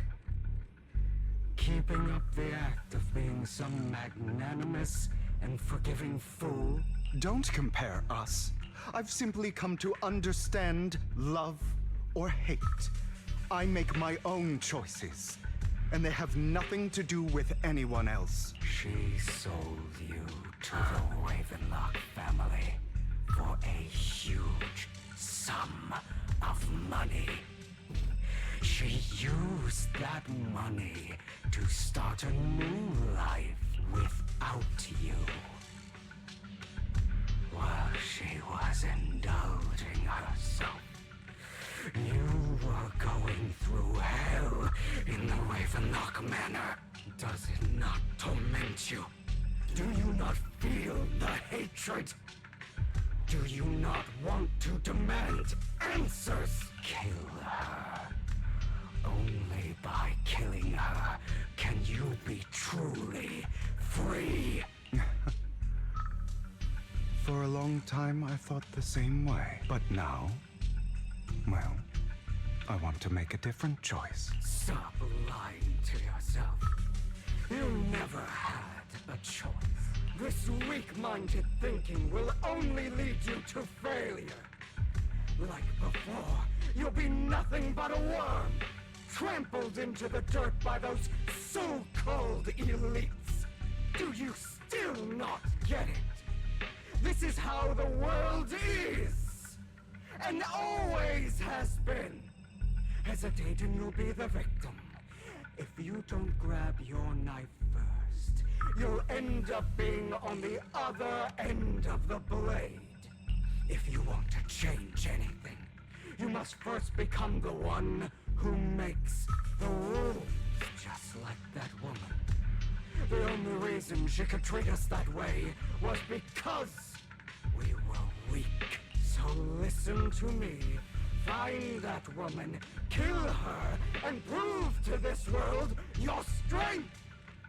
It's what she deserves! Why forgive them? They don't deserve it! I'm not forgiving them. Or rather, I don't care about them. They don't even matter, at least not yet. You know, perhaps the person I hate the most, the one I truly cannot forgive, has never been someone else. but rather my weak, powerless past self who could do nothing but hide inside a closet and cry. I hate myself for having neither the strength nor the courage to resist. I hate myself for begging for so-called familial love, even after being treated so terribly. I hate that despite the pain of my wounds, I still hope to receive the carrot and not the stick. And that means you. Correct. So, I forgive you. I forgive myself. You'll regret this, fool. Your pretty words mean nothing. You will ultimately return here to me. Okay, that was just... There's so much with Hugo. I still don't get it. I still don't get it. I mean, okay, like maybe nobody else has had quite the troubled past that Hugo has had, but they really, like, this game has never, like, really used time on people's backstories if they don't contribute to, like, sort of the overall narrative. Like, really the only one who was, like, even remotely comparable was Kaleda, and that was, like, nothing. It was just about her dad. And, like, nobody else, I mean, granted, like, a lot of these characters don't really have troubled pasts, but, like, so much. Like, we know Qingyi was recent, like, for example, Qingyi was, like, you know, she lived God knows how long. She had maybe more than one previous host bodies as an android. Like, and I think Caesar probably had some, you know, she had a past with, like, that one guy who got turned into an ethereal in chapter 4. Like, we've barely seen anything about, like, Kaleda and Grace when they were younger. Like, why so much on Hugo? It's so weird. Because, like, this doesn't seem like it's really going to contribute. Like, what does Hugo's mom have to do with the story, you know? It just feels weird. I don't know. After an intense bout of dizziness, Hugo awakens in the dark warehouse. The ropes that bound him had come undone at some point. Hugo takes a deep breath of the damp air and stands up. Hugo straightens out his attire and tightens himself up. Then he opens the warehouse door. I see. This is still an illusion. Oh, no way, Serena. I wonder who's going to show up this time. Oh my fucking god, there's more. I thought we were done. Brother! Hugo, let's play hide and seek. You're fishing. Already hiding. Oh. You'll find me, right? Like you always do.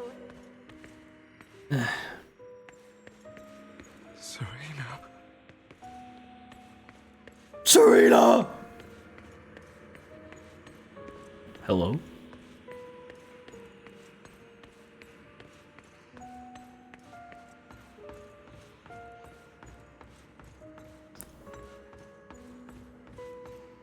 You're looking in the wrong place. That's some FNAF shit happening right here. What the fuck? Better hiding spot this time. Harder to find than any place you showed me. Okay.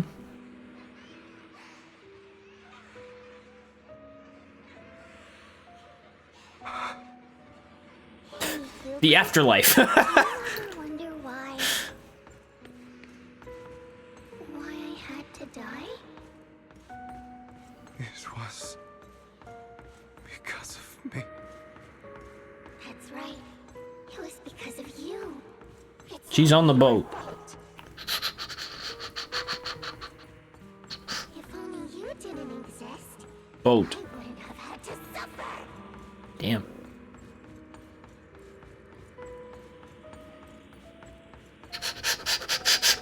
Why did I wander all the way over there? Oops. Still looking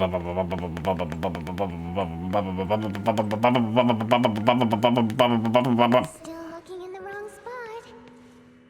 Fuck. Fuck. I can't believe you still haven't found me after all this time.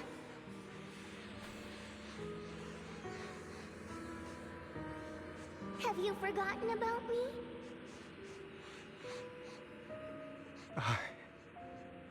I haven't forgotten. It's okay.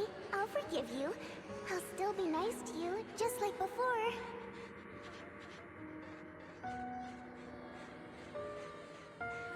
I was the only one who was ever nice to you, wasn't I?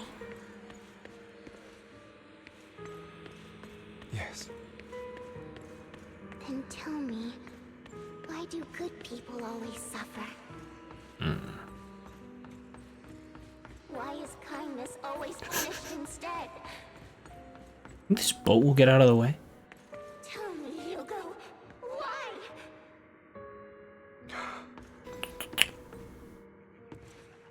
Hugo, are you lost? Yes. Go back the way you came. I left you a surprise there.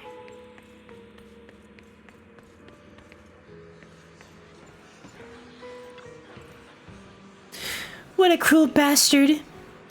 As expected of a disgusting bastard. Lady Serena was so nice to him, yet he... How does he still have the nerve to stay in this house?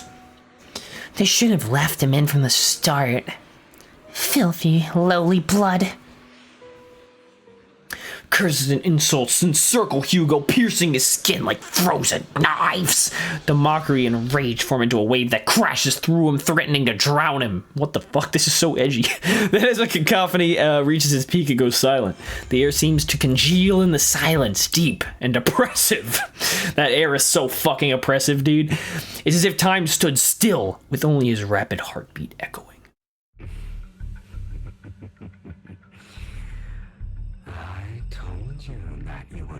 Bro, it's only been like a few minutes. I never really left. You never really gave me a chance to get out. We meet again, my friend. Bro, I get it. I get it. That you've always tried to deny existed. Of course. I know. Bro, this is ridiculous. Serena. Right. Yes. This is crazy. What the fuck? I'm the only child in the Ravenlock family who was kind to you, unfortunately. It was her kindness that led to her untimely death.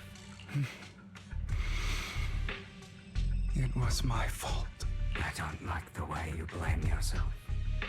Because that means I'm to blame as well. That is how it works. And I don't think I did anything wrong. Your mother sold you to the Ravenlocks. And your father, he saw your talent and wanted to use you to push the other children into competing with each other.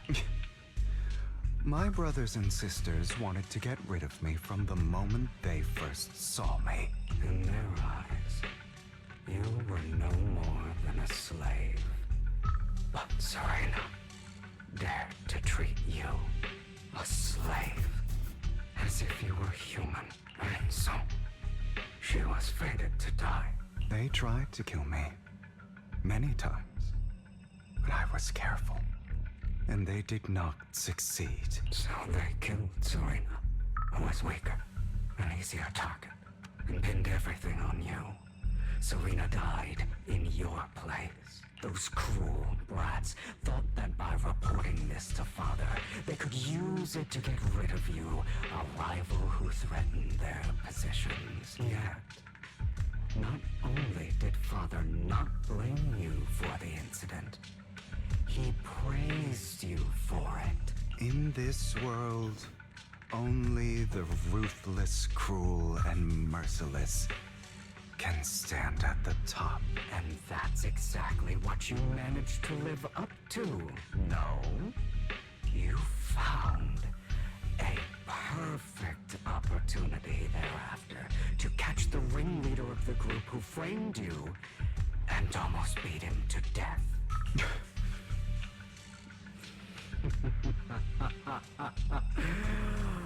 Oh, you should have seen the expression on your face back then. Oh, crazed and manic with delight. I don't remember that. Cope. Here you go again. Trying to deny your desires deep down inside. You've always wondered. Asking yourself why these evil people never got the punishment they deserved. Why the world is so unfair. Don't you want to rip them to shreds? Just like that day when you beat that boy's face into the dirt until he was barely recognizable. His disgusting blood staining your fists. Recall your exhilaration, your cathartic release of rage, that outpour of hatred. That victory belongs to you. You deserve it. What, bro? Those brothers and sisters of mine are all dead. I cannot take revenge against the long deceased. They died by Hartman's hand. Dying in the power struggle to become the Ravenlock family's heir, rather than by our side. Boring. Boring? I find it hilariously ironic. Children who would murder their own kin for scraps of power dead at the hand of their uncle who followed their example. Is that not karma? Power struggles pitting kin against each other, betrayal, suspicion, and hatred between people of the same blood. It's like a curse, written into the Ravenlock family's genes. Laughably stupid. Don't forget, my dear, that the same blood flows through your veins. Okay. That's right, my dear nephew. No matter how much you deny it, the blood of the Ravenlock family flows through your veins. I like how it turned into this scene. It's just Hartman's standing there and he's like, bleh. Survival of the fittest. Only the strongest deserve to live. Only the strongest will survive. This is the path of success that has led the Ravenlock family to victory countless times. A blessing and a curse etched into your flesh and blood. As long as you live, you'll never escape the mark of family. You are destined to one day become someone like me, like your father.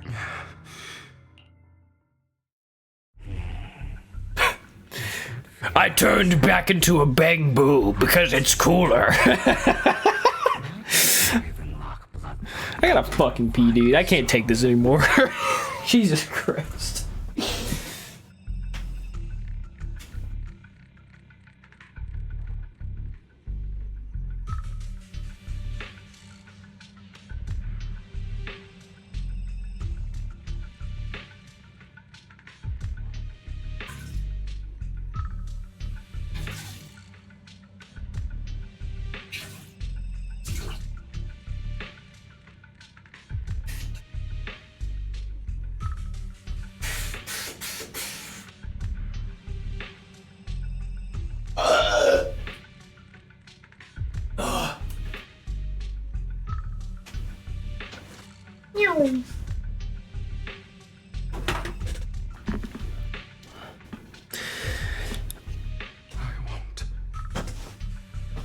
I won't become like my father. Never. You won't become a failure like him. So relax. Our power eclipses him, and so does our ambition. So, do not deny your own desires. Do not resist your own ambition. This is the talent you were born with. The best gift fate has ever given you. Admit it.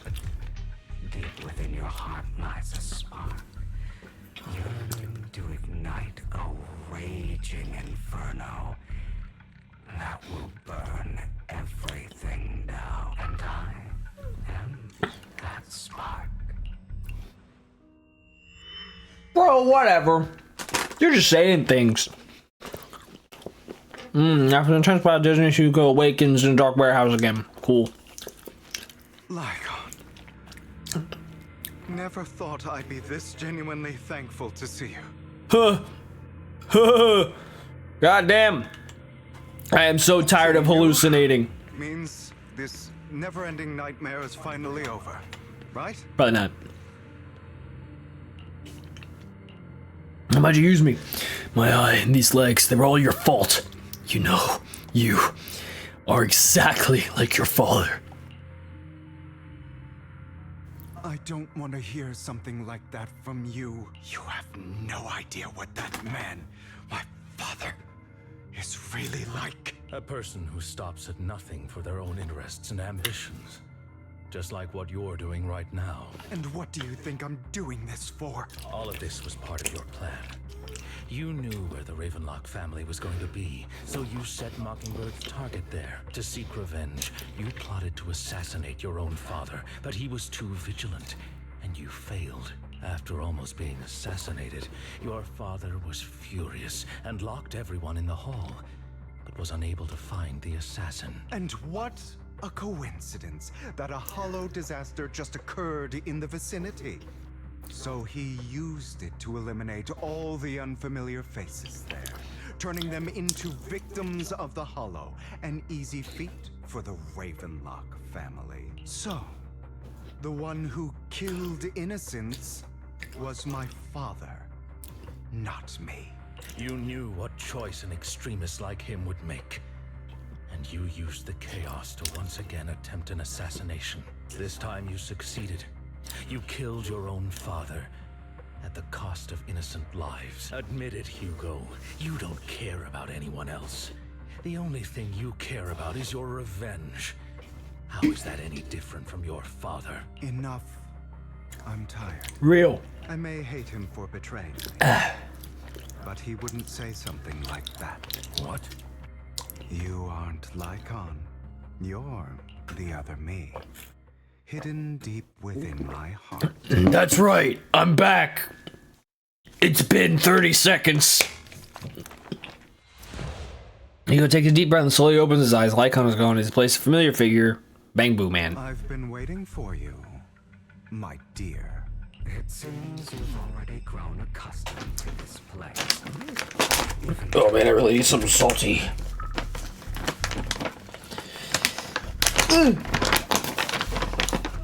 Just as you said, you are me, and I am you. There's no such thing as having an advantage over oneself.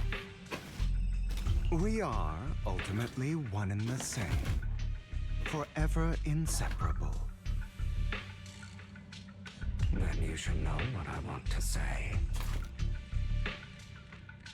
When you and Lycon split, you didn't try to clear up the misunderstanding, didn't deny or argue against what he said.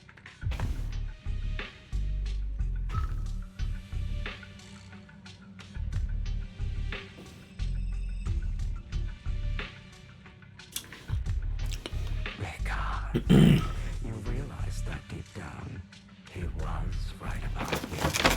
He just hadn't acted yet. Some people live only to bring more suffering into this world. Sometimes, murder is what brings justice back into this world. For that, I must stain these hands in blood. That's right. Just like what you said before you faked your dad. Were those words really just an act to slay the dragon? You must first become one with sharp claws, rending fangs, and strength enough to destroy anything. You know the truth better than anyone. If you hadn't hesitated and instead seized the first opportunity to kill your father, none of what followed would have happened. Innocent civilians wouldn't have died. Your partner wouldn't have lost an eye and both legs trying to save people. And Mockingbird would have never gotten to that point. You can save more people. Save good people. Save more lives than the evil ones you take. I've spent countless hours in regret over that incident. So why not submit to your true nature?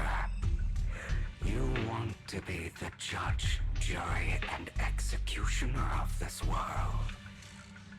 And you can. I wasn't responsible for Father's death. The true mastermind is my uncle, Hartman. His schemes to kill the head of the family were all so he could take control. Mockingbird was simply unlucky enough to get caught up in it. So, for a behemoth like the Ravenlock family, with its roots so deep, a single person's death, regardless of who that person is, wouldn't change anything. Of course, whether it's Tops, the Mayflower family, or even the entire world, it's actually all the same. I refuse to be dragged down by pointless hatred any longer. You foolish, stubborn idiot. Do you understand the power of hatred? Have we not come this far precisely because of it? Or are you going to follow Lycon and Jack's twisted logic? Come on. You don't actually trust anyone? Otherwise, why would you hide this whole scheme of faking your death from them?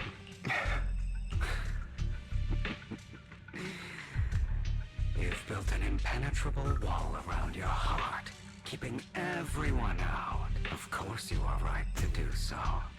No one in this world can be trusted. Always. All you'll receive is hatred from your own blood and no love. Suspicion from your companions, and betrayal that comes all too easily. But the most ridiculous thing is that you want them to trust you. You stay silent and long for them to notice your suffering. You yearn for your companion's understanding and trust. Idiot. That's why you are incapable of exploiting them for your own ends. You care about their safety even more than your own.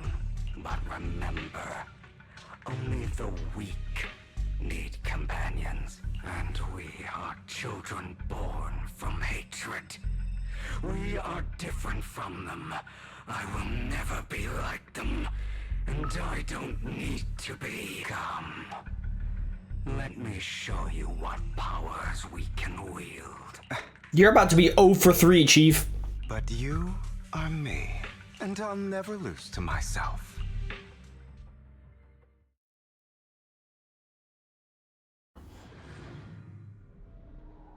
What the fuck?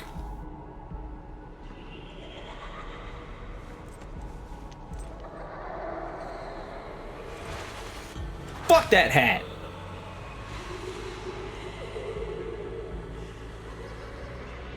Damn, you look like a bitch. Oh, okay, here we go. An EX special attack or ultimate hits a stunned enemy, the Totalize effect is triggered. This effect increases the skill's damage multiplier based on the enemy's remaining stun duration at the moment of activation. After triggering Totalize, the enemy will immediately recover from stun and a certain amount of days will be inflicted on based on remaining stun duration. Wow, that's quite bold.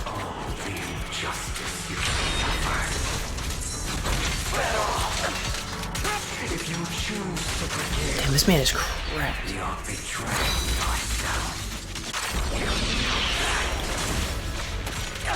Letting you consume me would be the real betrayal to myself.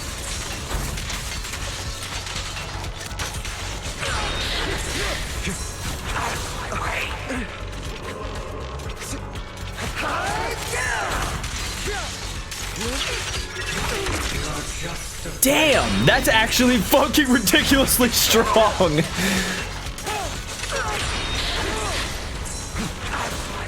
Ow. You're too scared to face your true self and what you truly desire.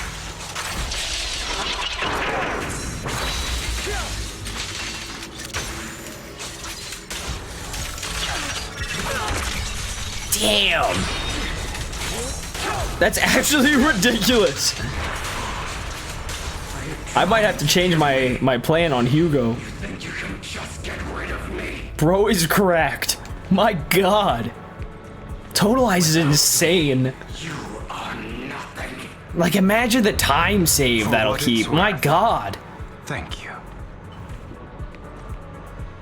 Don't be Like, afraid. bro is an I are absolute inseparable. menace in Shiyu defense. You're part of me, just as I am part of you. Fancy words won't change anything. No. It's not just platitudes. I finally understand now. Some pain only fades when it's seen. And deadly assault for that matter. When it's accepted. So I won't fight you anymore. I won't hate myself anymore. Weakness, hatred, malice, strength, forgiveness, justice.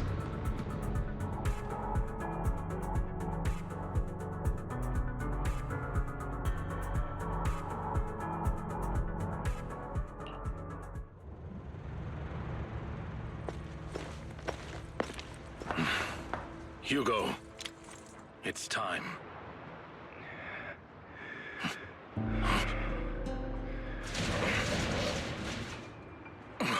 Hugo. Hugo, you...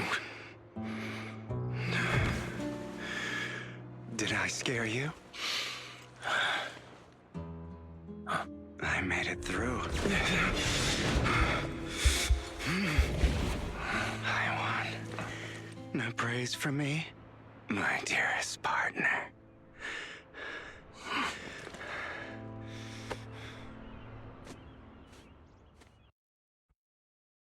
What did he just see?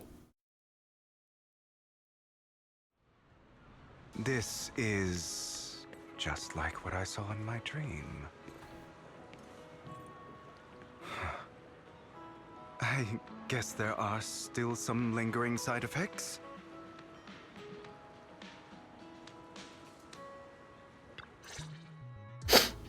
Ah, my former partner. You're still as punctual as ever. Are you sure you're fully recovered? How about we fight? And I'll show you how recovered I am. I refuse to fight someone who is in need of medical attention. Lycon falls silent for a moment, eventually hands over a coin. Oh, looking at the packaging, it's not a coin, but a familiar chocolate. How thoughtful. I'm touched. Or perhaps is this simply part of Victoria Housekeeping's professional care? I'd rather you not starve to death. Eventually eats it. Tasty. Not to your liking. I'm fairly certain this is the same kind as before. No. I've just gone too long without food. It feels a bit uncomfortable. Either way. Thank you. Now tell me, what exactly happened in the warehouse? Just going a bit crazy from... you know what? Were you expecting anything else? But... I did have a very long dream. Very long. A dream about many things from the past. If I had to put it into words, it would be like giving myself psychological therapy. Lycon must think you're fucking crazy. You see, like more than usual. Benefit from some too. How about it? Want to book a session with me? Trust me, I'm a pro. Seems you really have recovered. Well, of course. I'm feeling pretty great right now. Like I could argue with you all day on every petty detail of who exactly was in the wrong back then. I wanted to ask, what you said about Mockingbird before, when you faked your death. Was that part of the act? You mean the part about how Mockingbird has never really changed anything or saved anyone? I didn't expect you to still be so hung up on this. Interesting. After all, it was you who chose to betray Mockingbird. To betray me. Just as I said before, I never considered Mockingbird a failure. Perhaps Mockingbird deviated from its origins, but it has its value. You shouldn't reject the things you've done. Or Mockingbird. I have contemplated this before. Yes. Mockingbird has helped some people and has genuinely managed to cause trouble for those who abuse their positions of power for evil.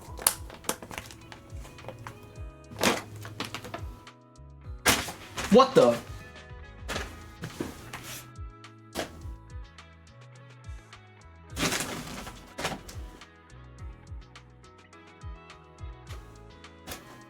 I saw something moving.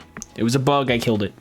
Yet those in high positions still possess immense resources, and the people we helped remain destitute and suffering, willing to become slaves to those in power for scraps. But just as you said, even if what we did was childishly idealistic and flawed, as little as we actually achieved, even the slightest change is by no means meaningless. Nothing holds more value to me than Mockingbird. Hugo stares out at the ocean. A gentle breeze lifts his golden locks. No way. The sunlight glances off both his eyes. All right, in different colors. That's the bit. I still have things to do and need to wrap up my plan. I thought you would rest up first. As much as I would prefer that.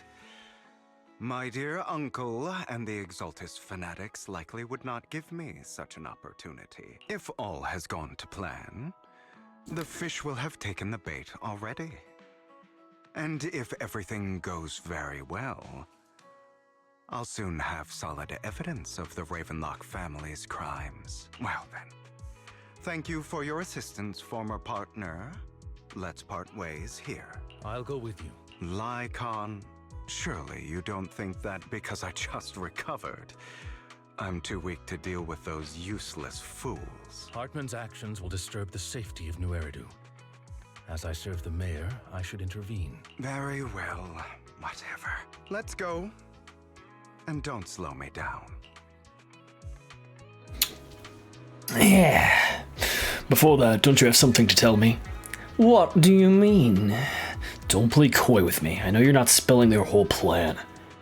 So you kicked things off by approaching Edmund from the Top's big shots. How did you manage to sweet talk him? I am a bit of an illegitimate child, but I still have that Ravenlock family blood running through my veins. Funny enough, this Lord Edmund thinks direct lineage is way more noble than the side branches, which is absolutely laughable. So I played his arrogance to my advantage. And let's be real, I had some juicy intel to swap with those high rollers, but that's Mockingbird's secret, so I can't let any outsiders in on it. Was the sacrifice core from the mayor's lab your handiwork too?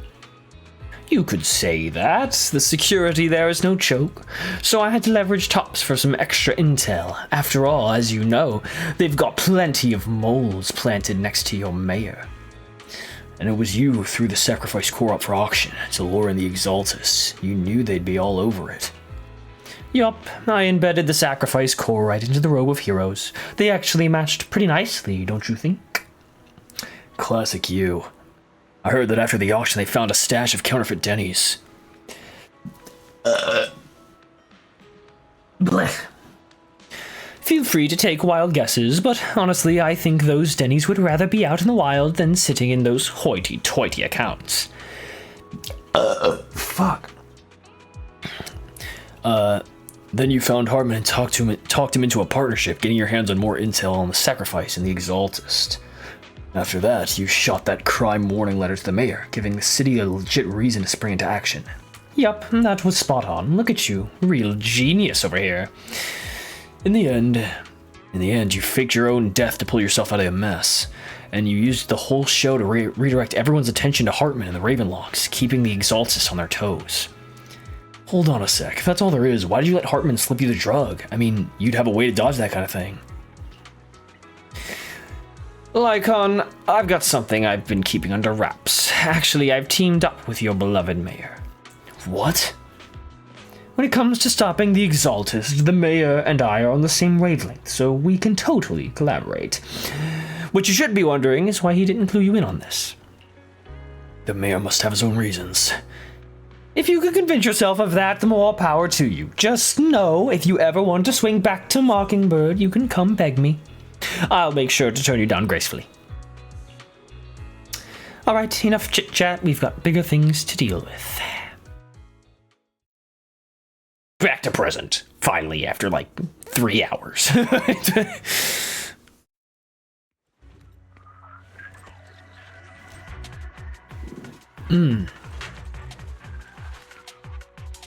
I'm sure you've heard about the missing workers from companies under the Ravenlock family, too.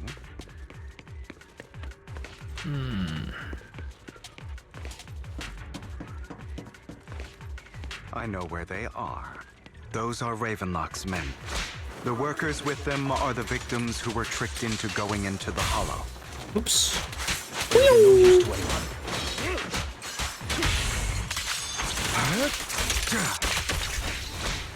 Come on, let's get them out of here.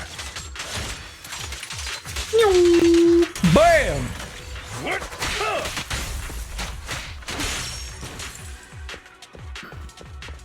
Hey, fellas. Thank goodness someone's here to save us. Thank you. You're welcome. So, could you tell us what those Ravenlocks did to you before they ran off? They're a bunch of liars. They tricked us into this hollow. They said they had a job with high pay for us, but they kept avoiding the topic after we got here. Something didn't seem right, so I wanted to leave. But then they showed their true colors. They tied us all up and told us they were going to ship us off somewhere. They didn't make you take any weird medicine, did they? Medicine? No, but it wasn't just us they tricked. Another group went that way. I see. Here, take this carrot. There's an exit nearby. You should be able to get out of here as soon as possible. Or you should get out of here as soon as possible. I can't thank you enough. Let's go, Hugo. We must save the rest of them. You sure are eager. Fine. Very well. Bunch of nobodies. Annoying as hell. Kill them! Boom, motherfucker! You're welcome to try.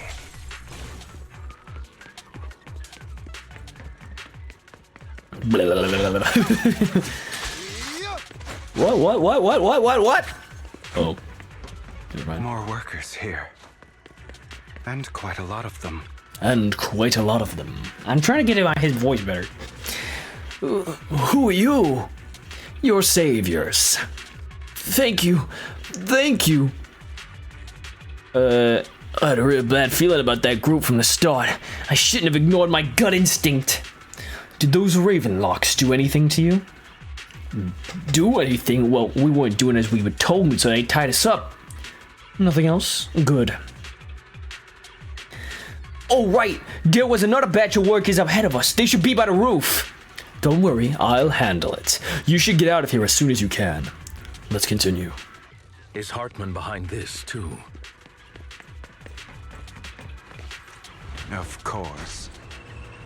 He threw them into the Hollow like offerings for the Exaltists. I'm trying to let them talk. To him, those workers are just another resource, no different from the ether his company mines in the Hollow.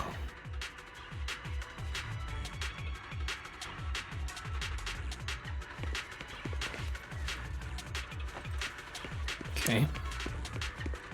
Oh!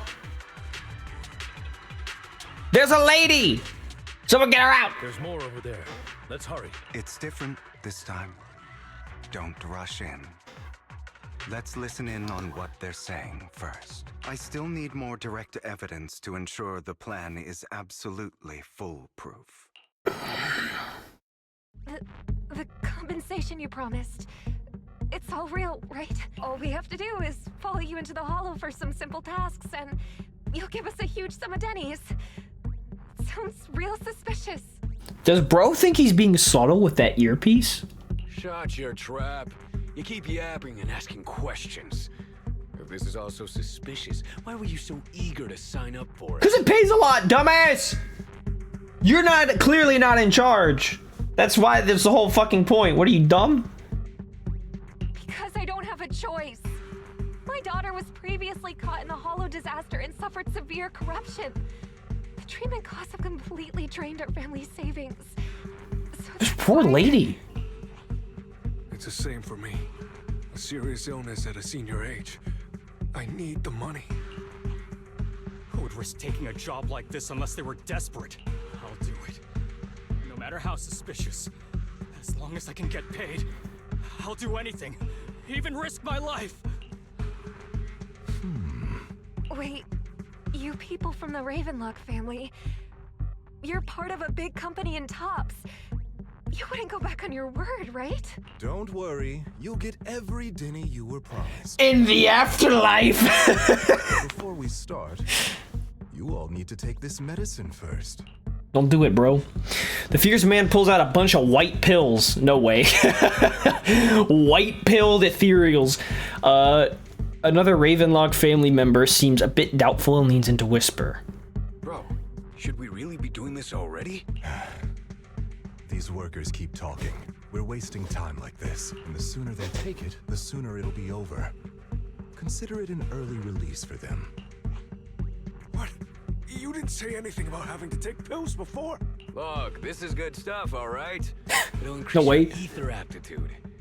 There's tons of people who'd kill for something like this. Exactly! You'll be working in the hollow for several hours. This is essential medication. You have to take it before we continue. If you refuse, then you can forget about the job. Of course, you won't receive the compensation either. Lycon, what are you doing? Rescuing those workers, of course. There's clearly something off about those pills. We can't let them take them. Now is not the right time. As I said, we need more evidence to ensure the plan works. What, do you have a body cam or something? Like, what's going on? And as I said many years ago, you can't exploit innocence to achieve your goal. So that's how you see it. If that's not what you want me to think, then explain everything to me. All right. It's a little complicated, but simply put, these workers will be fine. Of course, it's your choice to trust me or not. But if you try to rush in, I will stop you. I trust you. Meanwhile, the workers have also made their decision. Except for the talkative worker, most of them have already swallowed the pills. That's when the arrogant Ravenlock family member finally reveals his true nature, saying, "You think I'd let you run?" while forcibly shoving the pill into the worker's mouth. After clearly capturing everything, Hugo lets out a sigh of relief. All right. That's the evidence. Now we can go and beat them into the ground as much as you want. Don't forget, you owe me an explanation. Also, don't overdo it and kill them. Even if they're the worst of the Ravenlock family. All right, Your Holiness, Saint Lycon. Who the hell are you? Whoever I feel like, Why don't you bitch! take Is that Chairman Rose? What are you doing here in my game? What are you doing in my Gooner game, bro? Get the fuck out of here. Can't remember the last time we worked this well as a team. Your legs, how are they feeling? I'm fine. To be honest, I think I prefer the way you used to fight. What? Holy shit. God damn it! Who the hell are you? How dare you mess with the Ravenlock family? Ravenlock. Savor the name while you can, for it will soon cease to exist. What's that supposed to mean? It means exactly what I said. I think this might be good for you. Sever your ties while you can. You still have a chance to walk your own path. The family's honor comes above all else. Is that really what you think? I saw the compassion on your face just now. You're not from the main family, right? That's why you were assigned to these trivial tasks. L. But in reality, there's no need for you to keep playing this boring game for them. I don't have a choice. From the moment I was born into the Ravenlock family, You always have a choice. If you're willing to act. All right. Let's end the small talk here. Hugo delivers a swift chop to the back of the necks of the Ravenlock family members. Don't worry, Lycon. I didn't hit them too hard, just enough to keep them quiet. How's that? My acting's pretty good, right? As always, a certain someone should take some lessons from you. No way, this chick has a body cam? I'll leave the rest to you then. Okie dokie. Trembling worker. She didn't look very trembling. Okay, now can you tell me exactly what's going on here? As you can see, that worker just now was actually an informant of mine. The pills were swapped out with vitamin tablets. Sweet! Outside of this batch, some workers have already taken the actual substance Hartman has. But rest assured, the antidote for it is already in development. I found the best in the field to help, and with the data I collected before, we should have results soon. I wanted to ask. The reason you decided to lock yourself in a room and endure the effects of the drug, besides getting evidence, it was also to collect data on this drug in order to create an antidote, correct? It seems you're not completely beyond hope. I thought you were just being stubborn. Sometimes I wonder if you know me at all. Then I have one last question. Why did you never tell me any of this back then? The truth is, I heard everything. That entire conversation between you and Jack. Before he passed away in that small attic. When Jack called you aside and gave you those warnings. When he told me you might go down the wrong path? That's right. You never said anything. What would I even do? Scream and rage over your suspicions, or get on my knees and beg for you to trust me? You know there's no way I'd allow myself to do such a thing. Besides, back then, even I was confused about myself. Jack, It's all in the past. You don't need to explain anything to me. Enough. We should get going. If we're going to reminisce over the past, we should find a more suitable location. Lycon, that incident back then, I didn't do it. Just bros being bros. No homo. It was a scheme Hartman devised to take over the family. It was Hartman who killed my father, too. I only discovered the truth long after the fact. I did indeed attack my father, and I thought he was dead. But he wasn't. I couldn't kill him. And even before that, if I hadn't hesitated, none of what followed would have happened. Even now, I still think they deserve death. Well, they're already dead, so lucky you. But I no longer care to personally deliver that fate. They're beneath me. And I have more important things to do. You... I know we may never agree on that point, Lycon. I once wanted to fight against those ugly truths that defined me, but I discovered that the more I rejected them, the more painful it became. So I could only accept that crazed, hateful, and malicious side of myself. As long as I know I will never become like my father, like Hartman. That is enough for me. You've changed. But I think that might be a good thing. Don't patronize me. You've changed a lot too, compared to before. I still disagree with Jack's words. And I won't forgive your betrayal. I will walk the path I believe is right. even if I must tread over thorns and through the mud. But I will also allow you to walk your own path. Lycon. Should I say thank you? I was gonna say, how gracious. You're welcome. Come to think of it, we haven't talked about your legs and eye. It was just an accident. Not your fault. I'm doing well now. I hope you are too. On the contrary, perhaps I should be the one apologizing. I misjudged you. I used to think you wanted power, that everything you did was for your own ambitions. I thought you wanted the power to pass judgment on all in this world like a god. I am a god. I am my own god. It's a good way to look at it, I guess. Or you could say that in this world, everyone is their own god. There are many things that we are powerless to change. But there are also many choices we can make, just as I said before. I am the only one who can kill me or save me. I'm glad you think that way.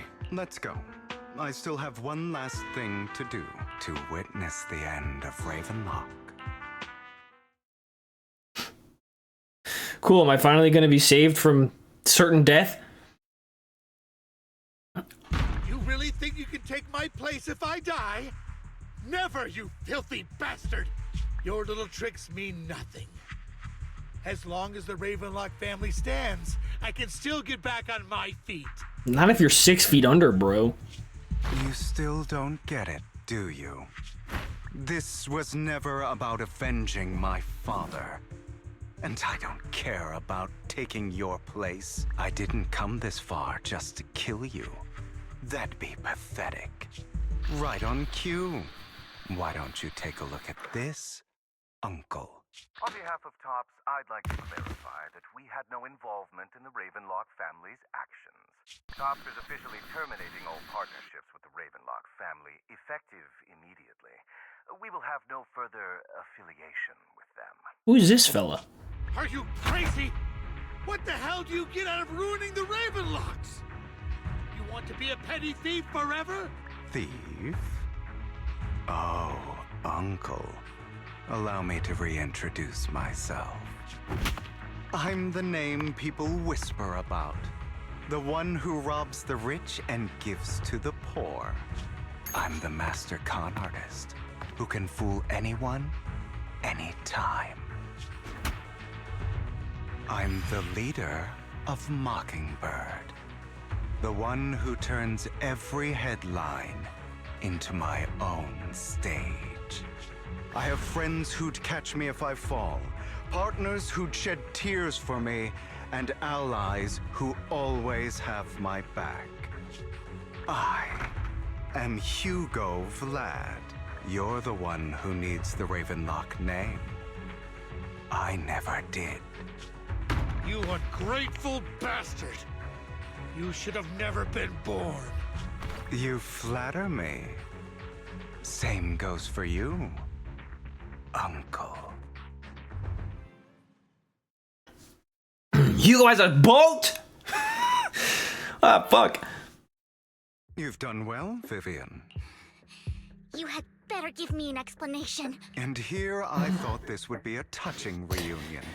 What's with all the anger? Hugo, I'm a member of Mockingbird too. And I mourned your death. Listen, Vivian.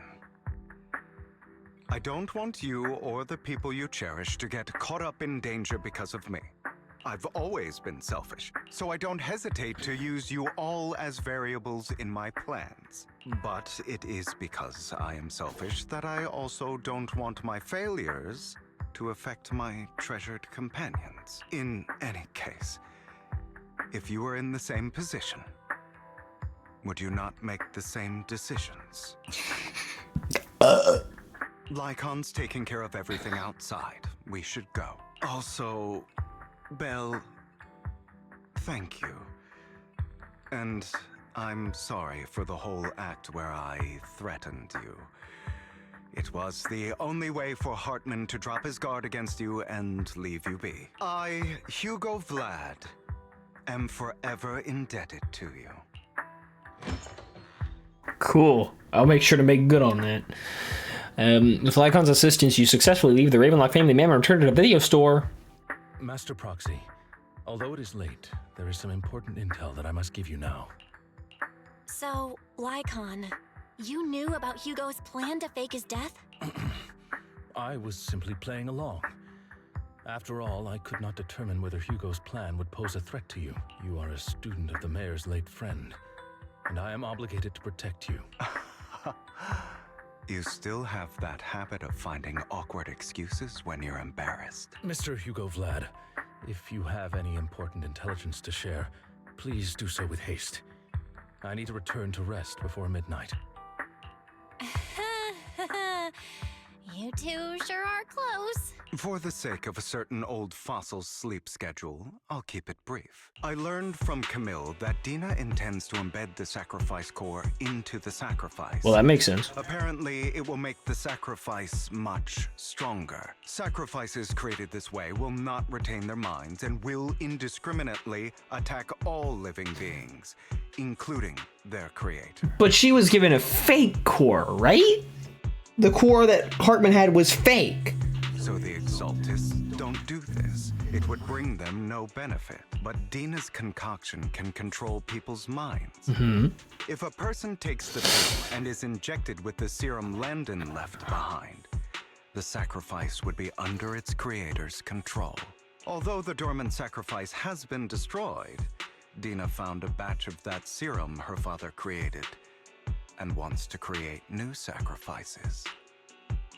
Never mind the sacrifice. Hartman's sacrifice Okay, good. core is a fake. We don't know where the real one's gone. The real core has always been here. Here? In Lord Phaethon's video store? Vivian, do you remember when I suggested you give that collectible to our dear Proxy? I remember. But that was just an ordinary pendant. And I've met the person who submitted it. She has absolutely no connection to the Exaltists. How about our dear Proxy take out that pendant so we can take a look? After finding the pendant sent by Vivian, Hugo takes it and gently presses a hidden clasp. The pendant clicks open from the middle inside the sacrifice core. Whoa!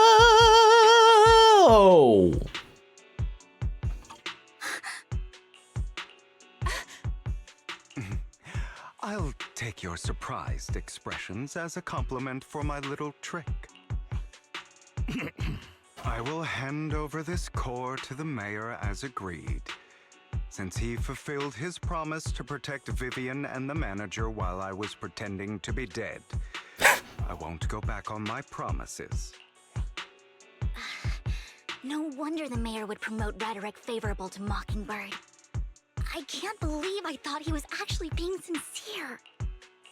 Since we have the sacrifice core, all we have to do now is stop Dina from using innocent people to make more sacrifices. Yes, and we need to destroy the last batch of Landon's serum. Hopefully with no options left, Dina will give up her obsession. All right, that's the important stuff. I'm going to go and confirm where Landon's serum's been stashed. I'll contact you again once I have something. Alright, that should be the last thing. What's wrong, Lycon? Weren't you in a rush to get back and rest? You act like you're gonna turn into a werewolf after midnight or something. He already has one. How are you feeling now? Relax, I'm not kicking the bucket just yet. But you look a bit more run down than before. Just getting over something nasty, that's all. Risking your neck like that wasn't exactly smart. Maybe you should have... Lycon, do you remember what I said back when I faked my death?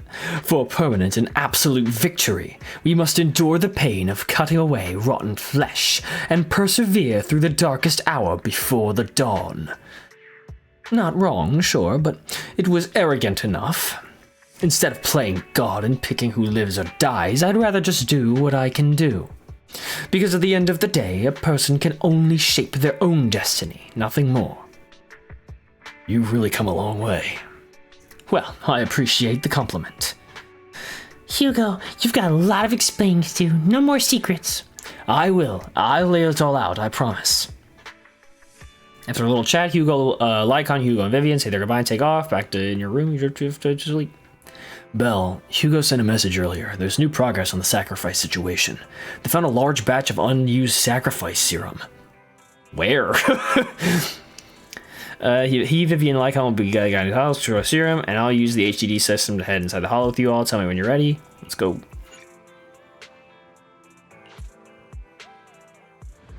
Boom, boom, boom.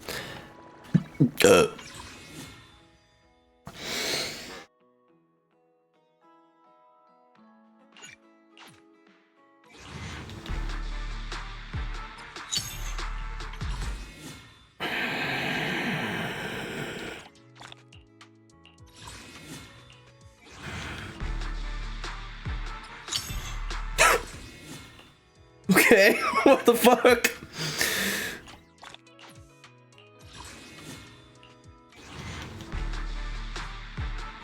Let me make this clear in advance. Thank fucking God! For Lord Phaethon.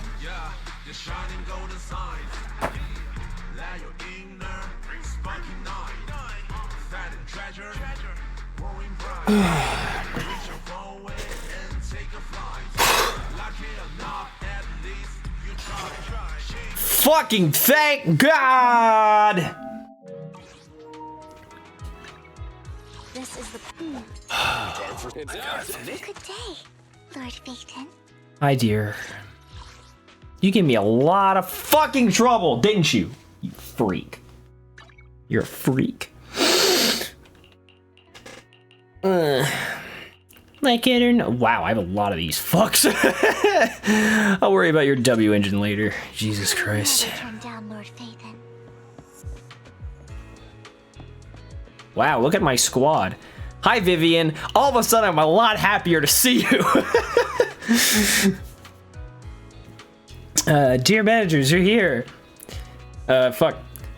Having two Lord Phaethons leading the way for me must be the luckiest person alive.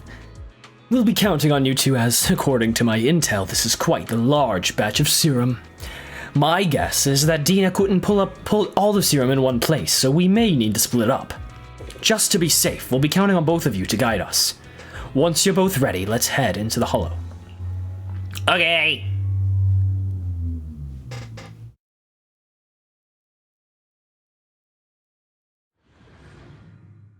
It took me 3 hours, but I did manifest pulling Vivian. We got it done, baby. Let's go. Landon's stash should be somewhere nearby. Bro, what a squad I have assembled now. I did some digging. Some of the missing workers were brought here too. Ow! Ow! What a coincidence. Whee! That's right, that's right. Dina's getting ready to make her move. Don't worry, we'll clear them out. You a bitch. Wait a minute. I gotta look for cartridges. They're trying to destroy the goods. Stop them! The hunt for polychromes never ends, good friends. It never Take care of ends. the guards first. Ooh, you look like a bitch. Allow me to reap your soul. Some of the serum is stored in this warehouse. Stop fucking shooting things. Damn, boy. You're not taking anything from here. Damn. Hugo, get the guards first. Ooh, hello. Freeze all evil! You just stepped into your own grave! Cope.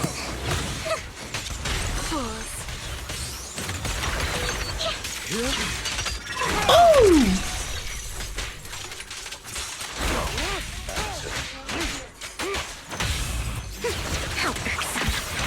Heads for flowers that bloom in the abyss. Move it!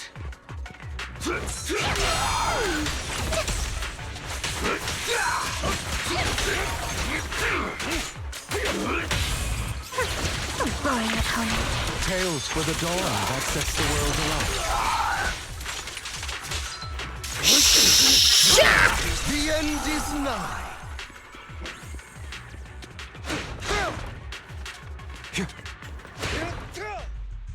More of Landon's serum survives than expected. Fortunately, since they're still here, it means Dina hasn't executed the final step of her plan. There's likely a lot more stashed around here, and we have yet to locate the missing people. Our actions here won't go unnoticed.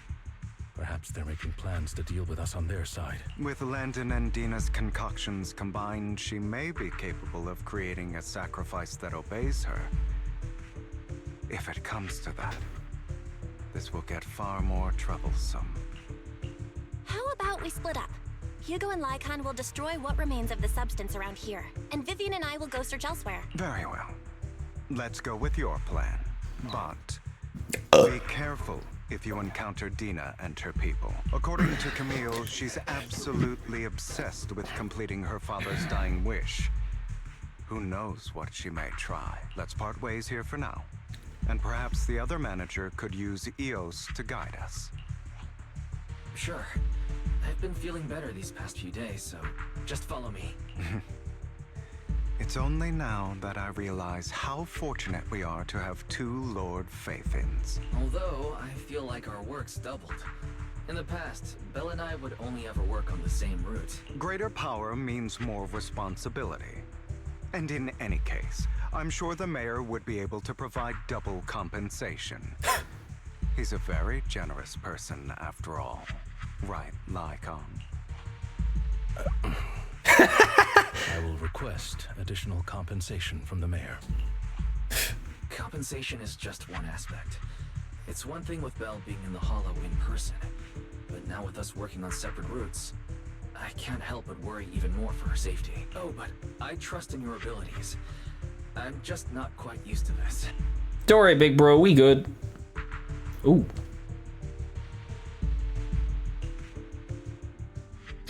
Vivian recalls the tears she shed when looking at Faith and the destiny she saw then. This is the future I saw, Lord Phaethon. Vivian closes her eyes as if making a decision and grabs a vial of Landon's serum. If a tragedy is inevitable, then let the misfortune fall upon me. I'm sorry. This time, I will make sure the future I saw does not come to pass. I don't want to bring you misfortune. That's all I wish for.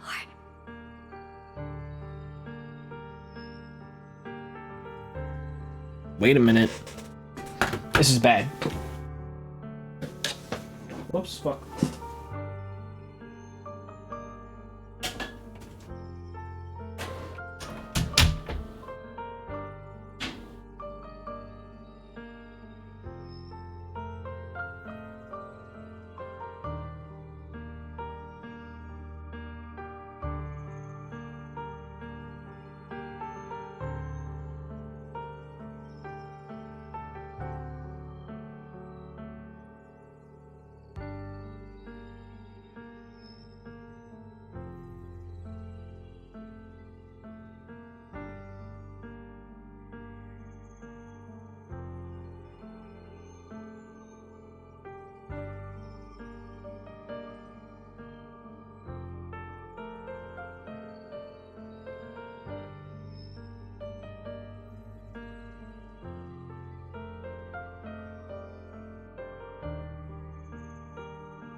Oh shit.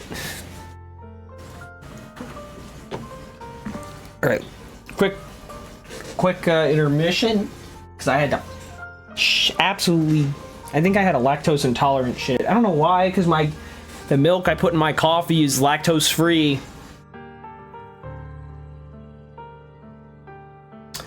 But what do I know? I'm just some idiot.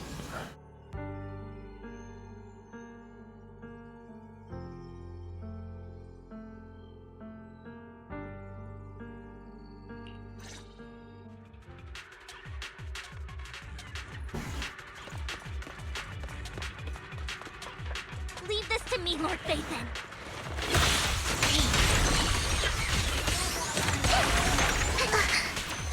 You better not get my steps dirty.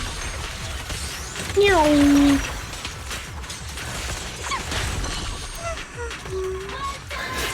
She hummed to herself. How cute.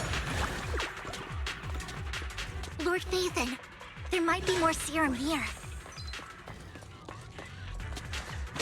How dare you steal from Lady Dina?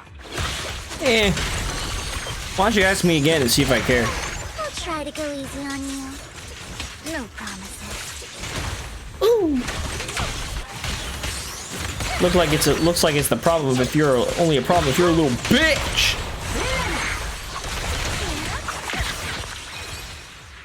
Meow. All right. There are containers by the fissure.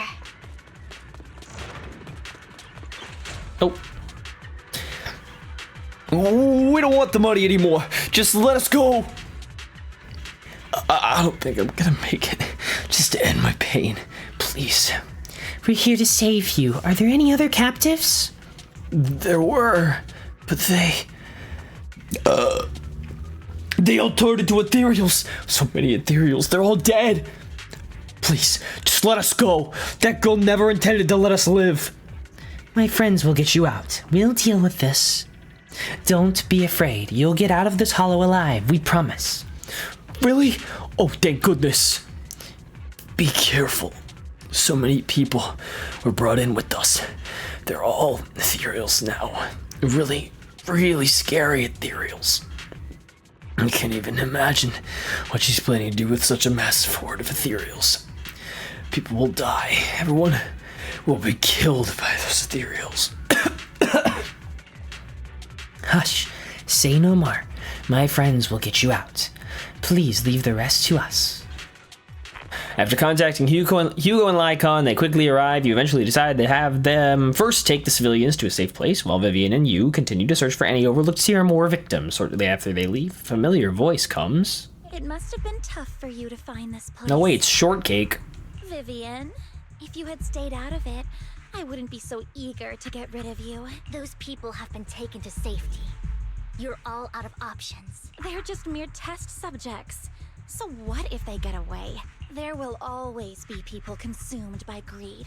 And therefore, they will come willingly to me. In any case, what are a few sacrifices in comparison to the completion of Father's grand ambition? Dina, you deceived those people. They didn't come willingly to you. You tricked them, just like Landon did back then. Deceived? Father gave hope to those who had everything taken from them by the Hollows. Vivian, you once rejoiced at the hope Father offered you, too. But that hope was just an illusion! Before Father took you in, you were no more than an omen of disaster that no one wanted. It was Father who gave you shelter and a purpose for existing. Do you remember the first time you bestowed a blessing under Father's guidance? How did you feel when that person looked at you with adoration and gratefulness? That was the first time you felt hope.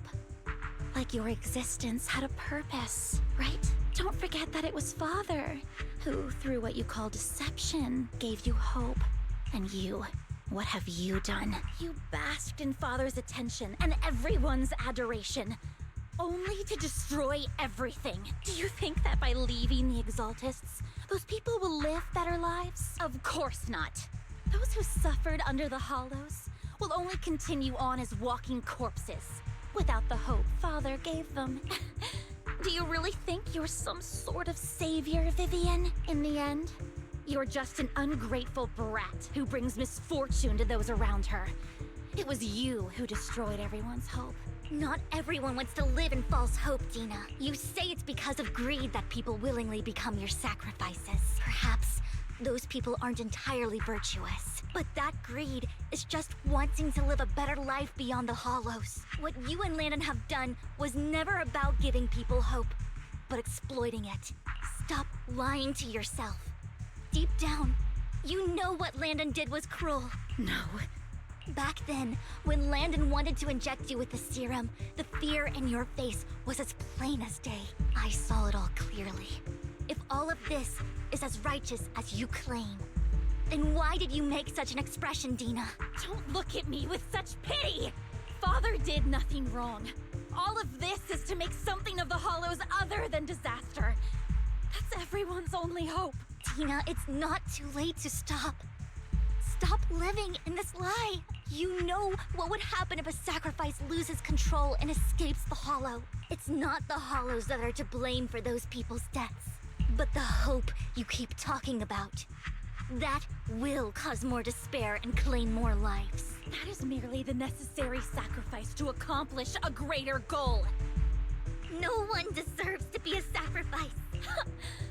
Your hypocritical magnanimity disgusts me.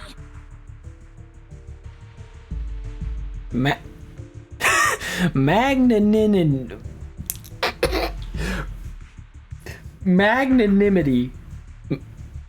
Magnanimity. What did she say? Fuck. I can always go and get more test subjects if they've escaped.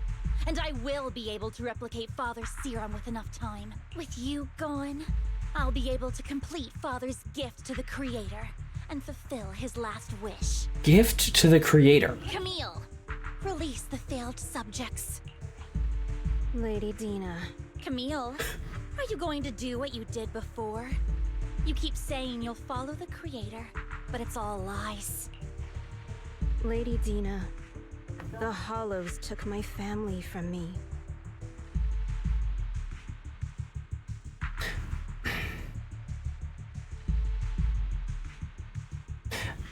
I'm gonna keep my mouth shut.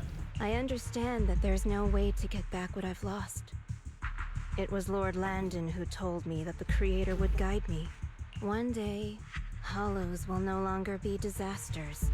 Everyone will be able to survive inside them. I look forward to the day when this hope becomes reality.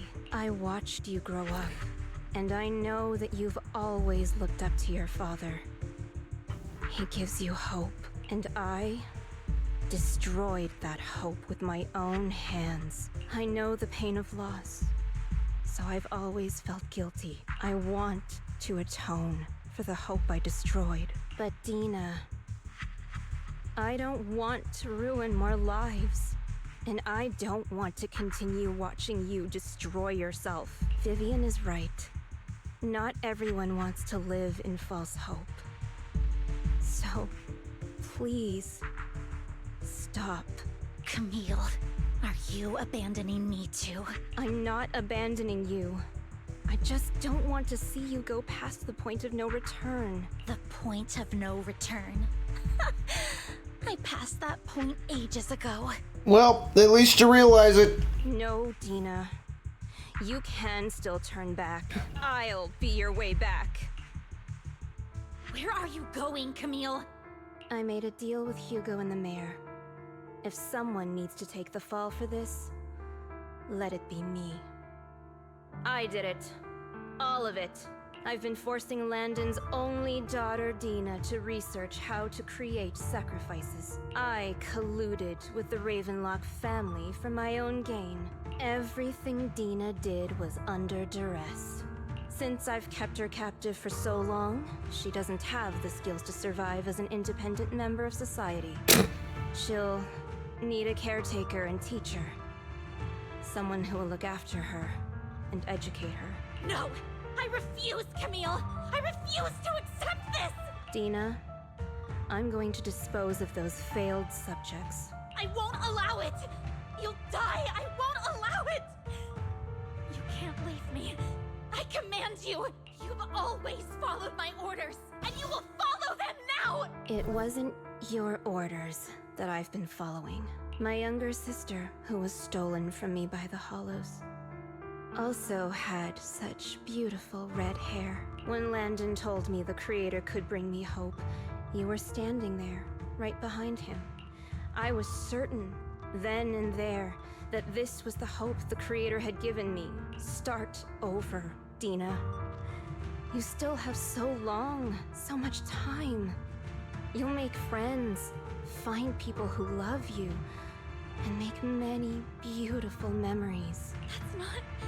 That's not what I want! Camille, you're not allowed to die! I won't allow it! I won't allow it! Goodbye, Dina. And I'm sorry, Vivian. I'll leave the rest to you.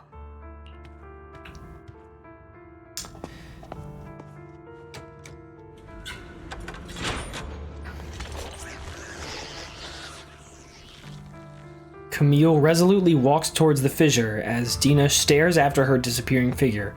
After a moment, she also walks forward. Vivian is about to stop her, but Dina uses the controls to open the container door. Ethereals surge out, blocking the path. Let's take out these ethereals first. We can't let Camille's efforts go to waste. Damn. Notice me, Lord.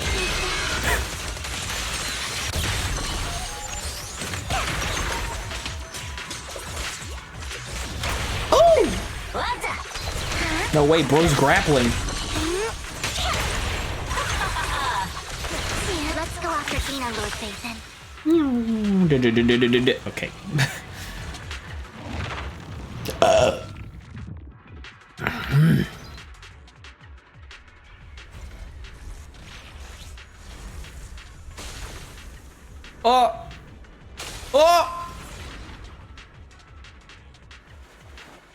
That doesn't seem like what happens when people get corrupted. Are you satisfied now, Vivian? You were the one who brought yourself to this point. You're saying this is all my fault? Losing my father, losing Camille. How is it Vivian's fault? I wish you had never come into my life. At first, when Father brought you home, I was happy. There are so many Exaltists, yet Father never allowed me to get too close with any of them. I never had any friends either. Yep, he's definitely someone you should be devoting your life to even after he's dead. Really sounds like that kind of guy. But when Father brought you back, he told me to take good care of you.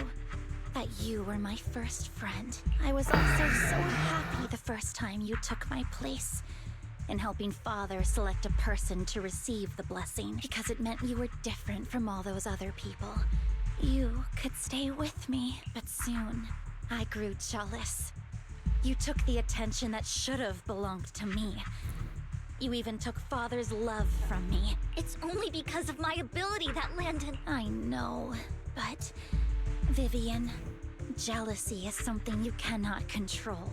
Of course, the same goes for fear and hatred. I was terrified that one day you would look at me and shed tears. I knew if that day ever came, Father would not hesitate to force the blessing upon me. And when that day did come, I hated you for causing my father's death. Tina, you knew everything about what happened back then, so... why are you still defending Landon? And why didn't you tell me back then? If I had known earlier, maybe I could have found a way. Because it's the only thing that makes me more special than you, no? It proves I had Father's trust. I was more useful to him. Vivian, you said you wandered without a home ever since you were young, hated by anyone you encountered. You were happy to gain recognition from everyone and help Father when you were among the Exaltists. But in the end, you discovered you were being used, so you felt betrayed and hurt. Then, what about me? All I ever had was my father. I've never known a life outside of the Exaltists. Ever since I was young, my only purpose was to help Father select who was to be blessed. The only purpose I had was my father and the Exaltists. I've never been taught anything else, Vivian. It is what little value I have, and have ever had. In the end, you took even that from me, and completely destroyed it. You think you're doing good and fighting evil. You've only managed to affect a small part of your world. But have you ever wondered if maybe that's all there is to my world? I never wanted to hurt you. You are also my first friend. And that's why I wanted to save you back then. Save me? You and Camille all talk about saving me. Why don't you understand? To me, loss is so much more painful than death. Tina, you can start over. Everything Camille did was so you could live on. Let's leave the Hollow together. There are so many amazing places in New Eridu. This time, I'll take care of you. I've also met so many amazing people. I'm sure they'll love you too. Okay, Dina? Vivian, I can't forgive you.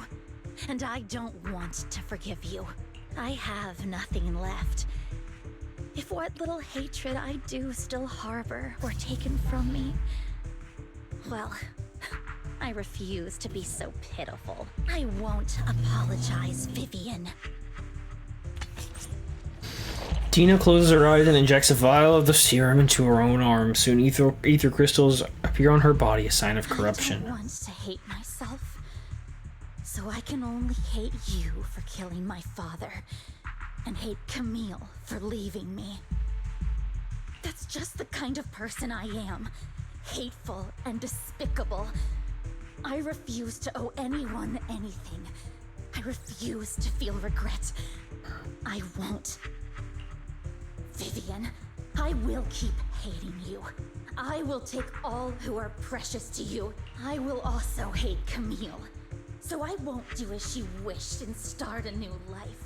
Vivian, if you had never existed, if I had never, you would be...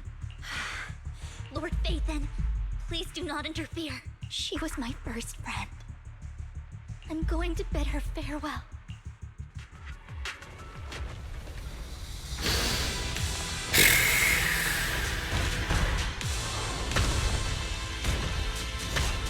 Damn! Shorty became that mofo? Sheesh! I better take some of this cereal. I'm kind of feeling like I want some of the owl. Will be over. Lord Phaethon, don't come any closer. Ooh. Oh. Oh. Oh.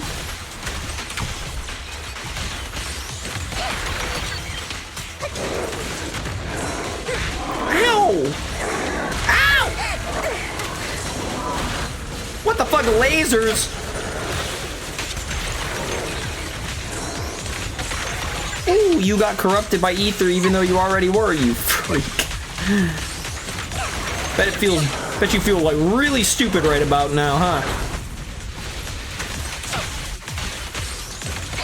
Oopsie.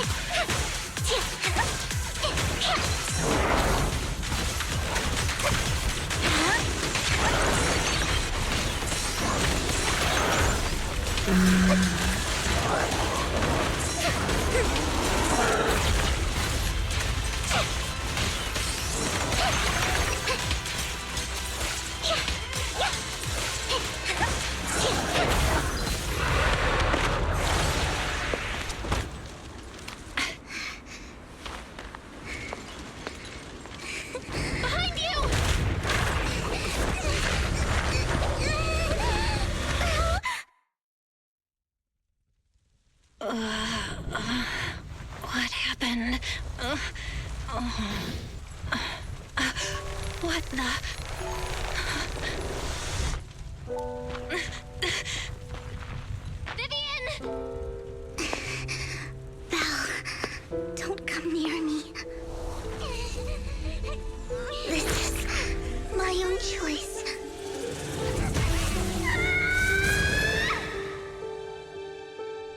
I will change the fate I saw. Vivian! I just want you to remember me when I looked my best. Vivian! Vivian, your body. I'm sorry you had to see me like this, but I don't want to be the one that only brings misfortune anymore. No, please. No. It's so warm, and the night is beautiful.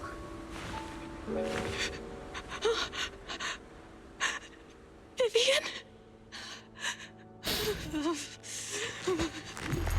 Yep. Here we go. No.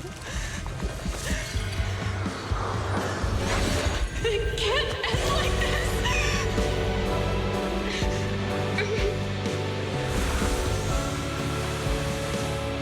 Wow. Complete anti-corruption. What are their eyes? Wow. Man, fuck your antidote. I just gotta look at a mofo. That shit is kaput. Holy shit.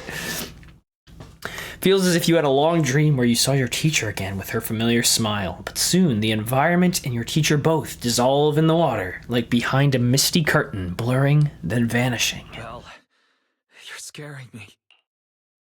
Belle, I'm so glad you're awake. What happened? I remember Vivian and I... Wait, where's Vivian? She injected herself with Landon's serum. Hugo and Lycon brought you out of the hollow. You were in a coma and... I'm so glad you're safe. And you said Vivian used the serum on herself? But she looked fine to me, barring a couple of scratches. Hugo sent a message earlier saying he got her checked over, and she was alright. Can you recall what happened? The situation was dire, so Vivian used the serum on herself to defeat the ethereals. I saw the crystallization process starting to occur, and then I can't describe it, but I think I saw something. At the time, all I was thinking about was wanting to remove the crystals from Vivian. I don't even know what I did. But then I passed out, I guess. What happened after that? When I led Hugo and Lycon there, it was just you and Vivian lying on the ground. We didn't see anything else. Never mind that for now. Belle, do you feel any discomfort? Just a bit dizzy. For tonight, just get some rest. Hugo and Vivian said they'll come over tomorrow, so we'll discuss everything then. Okay. Good night then. This time, there are no strange sounds or sights in your dream, and you sleep peacefully throughout the night. Shortly after you wake, Vivian, Hugo, and Lycon all arrive at the video store. Lord Phaethon! How are you feeling? No headaches? Leg pains? Heart palpitations? Loss of appetite? Vivian? I was just so worried. Sorry. Anyway, Lord Phaethon, I'm so glad you're okay. What happened this time was all my fault. You only became an ethereal to defeat Dina. If it weren't for you, neither of us would have made it out alive. So, what happened? Belle said she saw the crystallization process start, but I didn't see anything through EOS. Hugo, Lycon, did either of you guys see anything strange? Allow me to explain. Miss Vivian told us what happened after she awoke, and the mayor arranged a full medical checkup for her. Based on the results, Miss Vivian indeed shows mild corruption sequelae. But if the crystallization process had already started, the lingering effects should be far more severe. To be precise, if the process had already reached the point of mass surface crystallization, it should have taken no time at all to become an ethereal. So, the mayor theorizes that it was the etheric energy within Master Proxy's body that affected Vivian's condition and the surrounding etheric particles, causing Vivian's corruption to recede. Essentially, corruption is a reaction between the etheric particles inside the body and in the surrounding environment. Therefore, it's not necessarily irreversible, just that currently our mainstream method of defense is prevention. How come I didn't know I had this ability? How's it even possible for me to influence other people's etheric particles? That makes it sound like I can manipulate etheric energy at will. Master Proxy, you are special. This is a gift your teacher left you. Our teacher? So this has to do with her? I don't know all the details, so I cannot explain everything to you. My apologies. However, Miss Yixuan might be able to answer some of your questions. She will visit you sometime soon, so please feel free to ask her any questions you may have. She has quite an eccentric personality. If she causes you any inconvenience... If she causes trouble, can I file a complaint about her to you? Master Proxy, you have always been a people person, so I trust you will handle things just fine. That just makes me more worried. In any case, the mayor has asked me to give everyone his most sincere gratitude. Unfortunately, the mayor could not come personally, but has promised everyone a favor. Provided it's within his means, he will offer his unconditional assistance once. There is no time limit on this favor. Unconditional, What if I wanted his position as mayor? What are you gonna do? If that is what you desire, then the mayor and his subordinates will be first in line to vote for you in the next election. As for the other votes, you'll have to work for them on your own. But should you assume office, I hope you take full responsibility for handling all day-to-day matters and lead by example. By sheer happenstance, the mayor has provided you with a copy of his current assignment, the City Waste Sorting and Processing proposal. Good luck, Hugo! Old fox.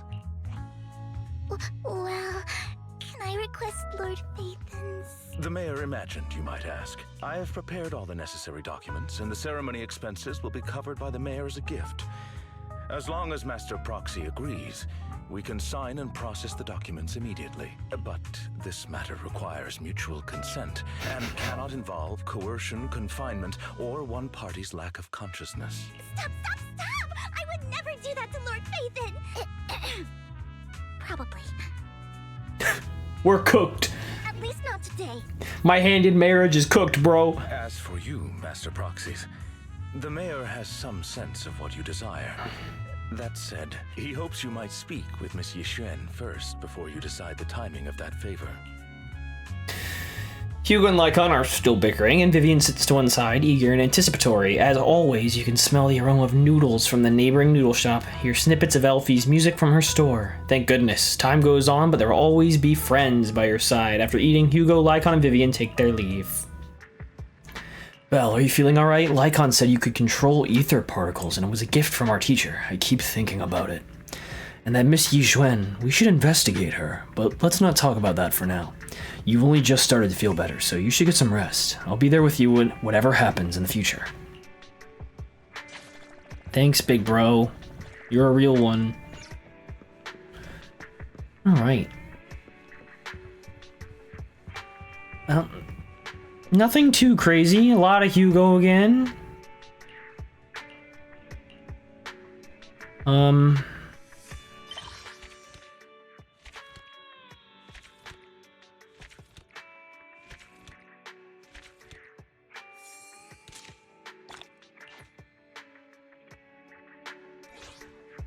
New Eridu continues to coexist with sacrifices, that's one way to put it, and neither daily life nor hidden crises ever cease.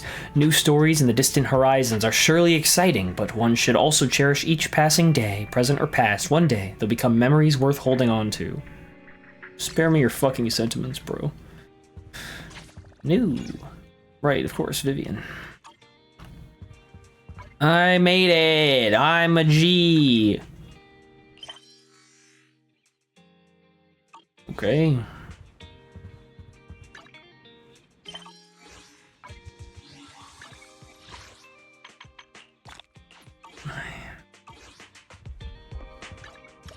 I guess we'll just talk to Wise. Trying to lose all this story shit. Belle, someone calling herself Yizhuan is here for you. She's dressed like one of those masters of the mystic arts from those movies. Do you know her? She saved me in the hollow. I do. She saved Vivian and I when we encountered some ethereals before. Why, do you remember what happened, what the mayor said before, that he'd bring in a Void Hunter rank special investigator to help adjust to our ether aptitude? Yizhuan is that investigator. I see. No wonder she has such a unique presence. According to her, we have good feng shui, whatever that means. Good feng shui, that could be that. And 6th Street is geomantically blessed and has a good place to live too. That makes sense. Really? Yeah. She looks so serious. It didn't sound like just empty flattery. You weren't here when she came in earlier. I asked if she wanted to stay and wait, but she said she wanted to take a look around, and you could talk to her. You could talk once you were free. If you have time now, you should go find her, Belle. Very well. She's getting a lottery ticket. Hello, miss. I did not expect that such a spiritual entity would exist here. It appears this street is a geomantic gem. This chick's off a rocker. A spiritual entity? His name is Howl, and I guess you could say he's a neighbor of mine. Is there something special about him? No, I was simply a bit surprised. It's rare to find such an intelligent individual of this breed. Even Huskies can be really smart. Howl is proof. You're right. Yet, being overly intelligent comes at a price. It must stay here for prolonged periods of time, parted from its owner and unable to move about freely. Both a blessing and a curse. However, it seems quite happy. We've strayed a bit off topic. Since you're back, let's discuss our partnership. Okay. Yizhuan gently pats Howl's head, stuffs a few Denny's into his money pouch, and then returns. Then you return to the video store. Nice job. Good air circulation, excellent layout. Very suitable for a business. Your bamboo here are also very energetic. It seems your fortune is good when it comes to wealth. Didn't expect you to understand feng shui. Thank you for your blessings. But who exactly are you? I suppose this is our first official meeting since parting ways in the Hollow. Now that both of you are present, allow me to reintroduce myself. My name is Yizhuan, a mystic from Yunquei Summit. Wait, mystic?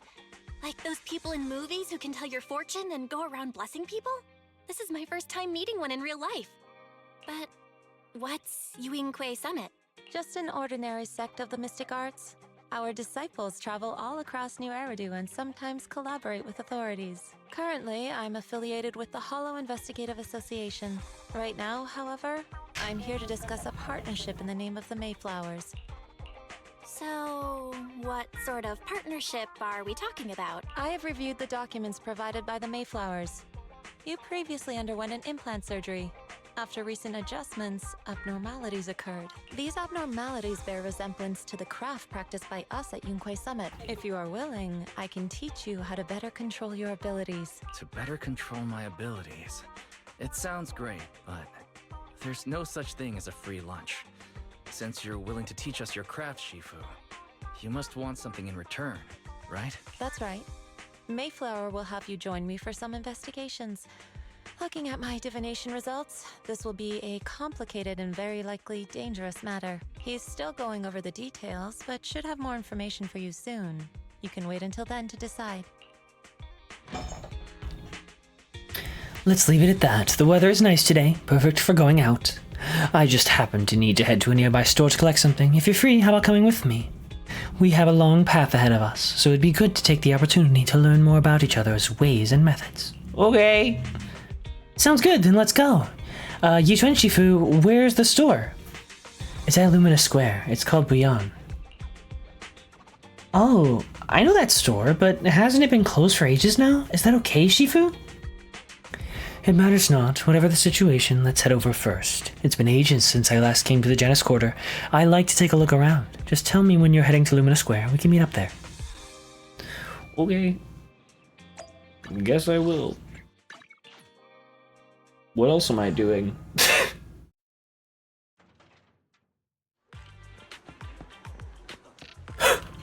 What's going on here? Please help me check my fortune. Help me check my fortune. Here's my pop. Look, doesn't this thick wealth line mean I'm about to strike it rich? I've looked it over, and your fortune is decent. It's okay. Huh? You barely looked at it, and you're already done? You have good fortune. What? You don't believe me? I do. Thank you so much. Next, it's my turn. Hey, wait, hey, quit cutting in line. So, this is where you were. Who are all these people? You're here, Belle? I decided to take a break. I didn't expect so many people to come seeking my divination services. Don't worry, I need no more than a simple spell to solve this matter. Facing the crowd, Yijun remains calm and composed and says, Fortune-telling services is 10,000 dennies per session. in an instant, the people standing in line all flee in fear, scattering in all directions. All gone? Good. It seems the Banish Wealth and Desire spell is still effective. Banish wealth and desire?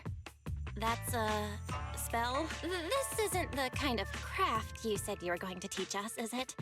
Our video store has a business license, and we'd get complaints if we charged unfair rates. Of course not. This is just a trick to deal with trouble. Right. I'll take my time showing you the true craft of Yunkwai Summit. For now, let's find that shop. Okay. Shifu, please wait, Shifu. So many people wanted you to tell their fortunes. You must be a divine immortal of legend. Probably. Great, I finally get to meet an immortal in the flesh. I need your help. I am no immortal, just a normal mystic. However, it appears you're in quite a pickle. It bumped its head when it was produced, and I don't know what parts got damaged, but sometimes it gets all dazed and is really slow to respond. Also, it can't connect to the internet and can't receive messages, so it isn't caught up on anything and ends up looking even more silly. Other Bangbu keep mocking it, and it's got a short temper, so it's always fighting other Bangbu. No, I'm afraid it can't be repaired, and it will get scrapped, so it refuses to go in for repairs. But it likes to watch these movies, those movies with immortals who catch demons, so it wants to learn mystic arts. If you try and convince it, it might agree to be repaired. So you wish to use the mystic arts as a cover to convince it to get repairs. It shouldn't be difficult. Belle, do you know any place nearby that does repairs? There's no need for that. I can just check over it first. If there's no major hardware issues, I can do some debugging and adjustments. Very well. Really great, amazing. You two are amazing. My friend is not far from here. Please check it out. It's not you? Damn. Color me impressed. Bro's cooked. Hey, man. Cece, look, I brought you the Divine Immortal. A real immortal? Yup, really, they're really amazing. I just saw the Shifu say a spell and disperse a whole crowd of people. She even said that she'll train you in the mystic arts. I've been waiting for this day for so long. Yes, in order to walk the path of a mystic, you must have an innate talent for it. Please allow your senior sister on the path of mysticism to check you over. Wow, great. Now I can be like those movie protagonists. Learning awesome mystic arts, gaining divine power overnight, and then taking revenge on those bullies. A dongle for a dongle, a widget for a widget. Everything they did to me in the past, I, Cece, will make them pay for it tenfold. All right, man.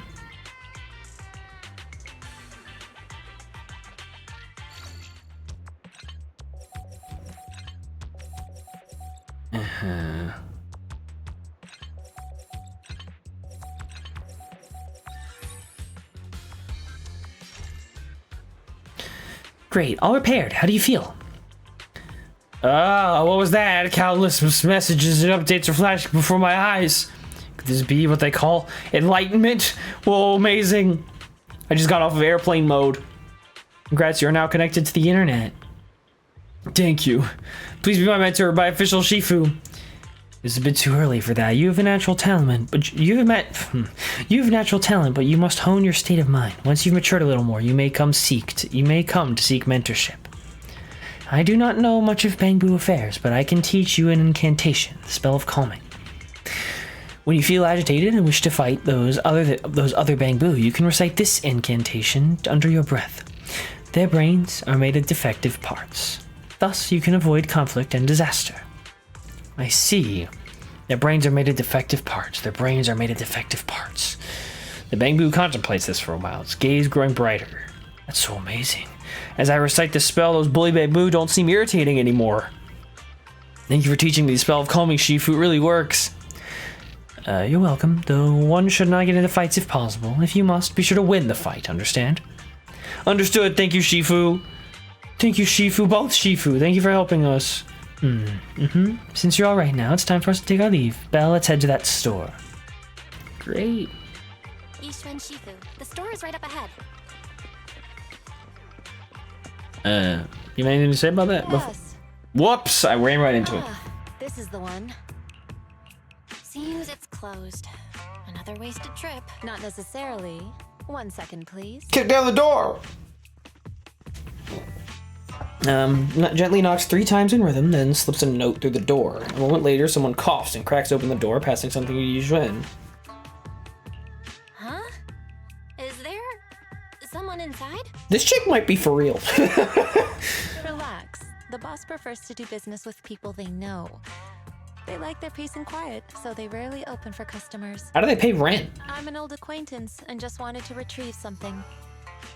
What a strange private business. Shifu, what exactly are you retrieving? Just some things needed for our future investigations. You'll know in time. Really?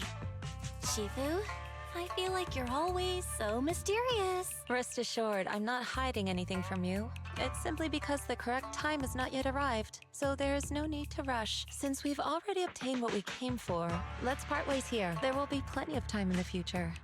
We will certainly meet again. Weird. Sus.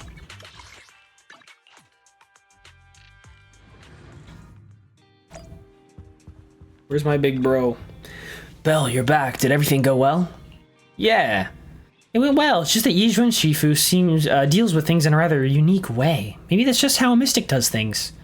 I see. Belle, do you think what Yizhuan Shifu claimed is real? Learning mystic arts and whatnot. It sounds like it came straight out of a movie.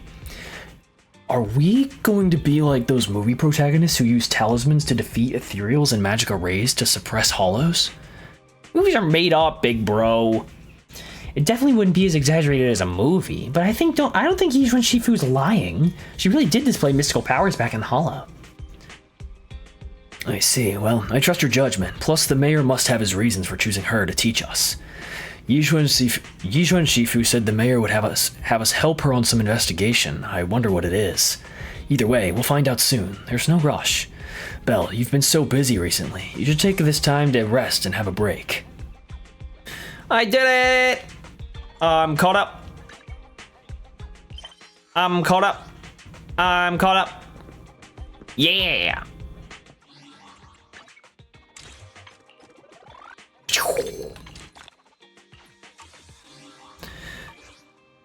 Oh? What did I get? Avatar. Oh, I got Vivian, of course, obviously. Okay, great. Alright, so I don't want to try pulling for Jane. If I do, I'm cooked. I like Jane, but I'm not gonna waste my breath, you know? I'm not gonna waste my breath. Alright, I'm guaranteed in 39, and I have 35. I might get another S rank. Hopefully it's Lycon. If it's Grace, then I can get Lycon on my guaranteed 300. If it's Lycon, I can get Grace. Either one, it doesn't really matter. Alright, 266. Pretty good. Alright. Well, I did it! Alright, wait for 2.0. So there'll probably be a live stream in a couple weeks. Stupid ass piece of garbage. Stupid ass. Oh.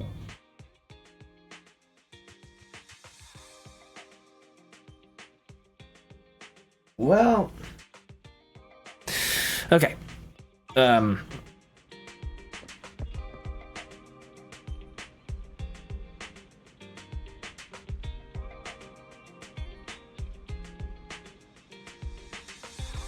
Well, that's not a good way to end this, but I've just discovered I have ants. That's good.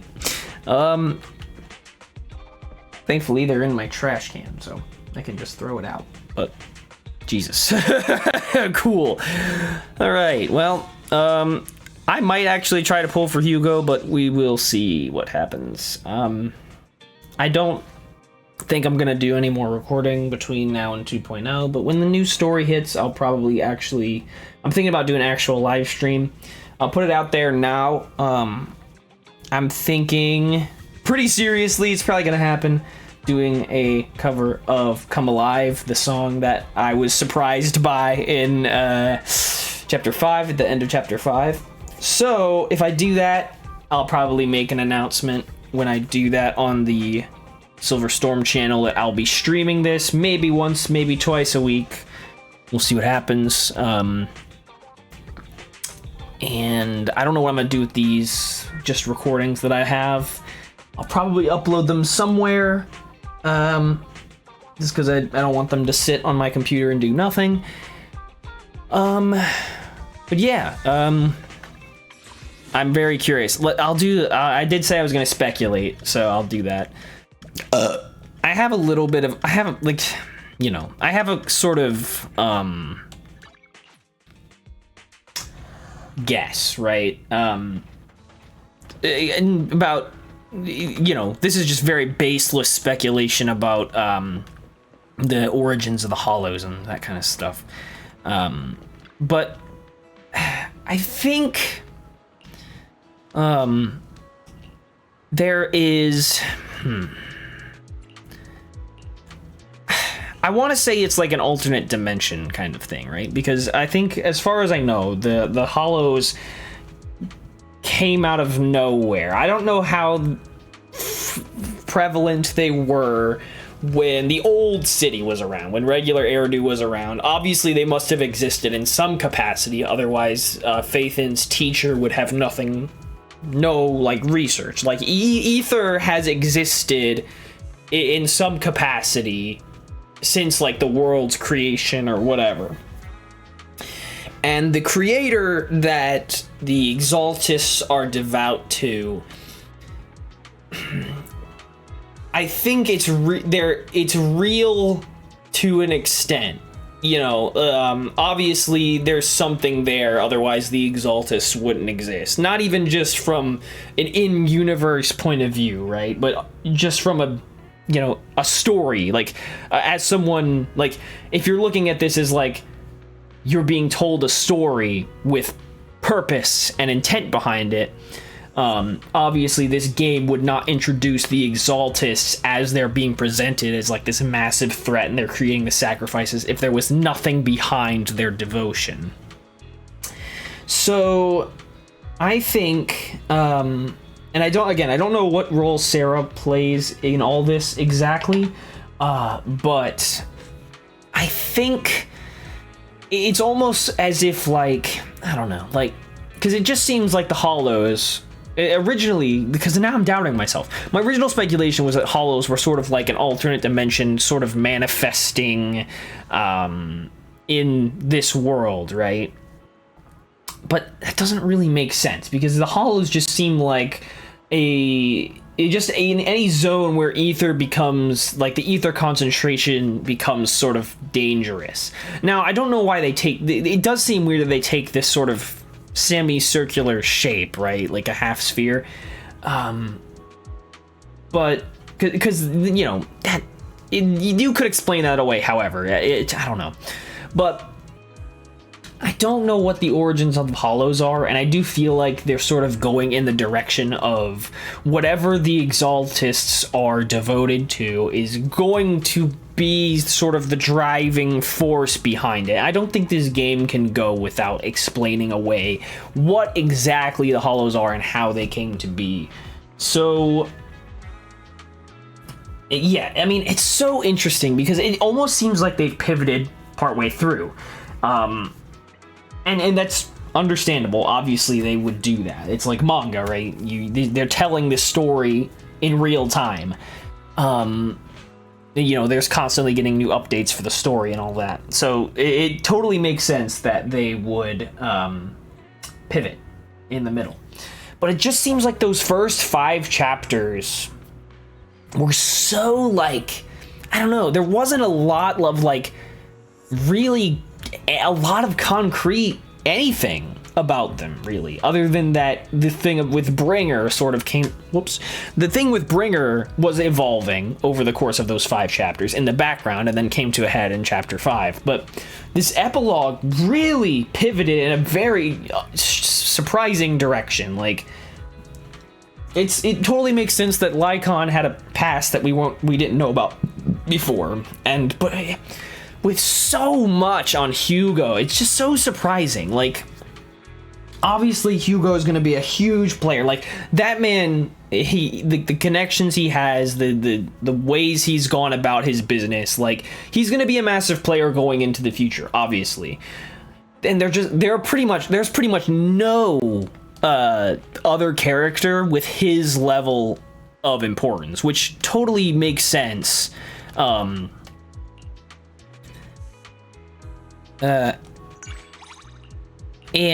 So, like, you know, like, look at this lady here.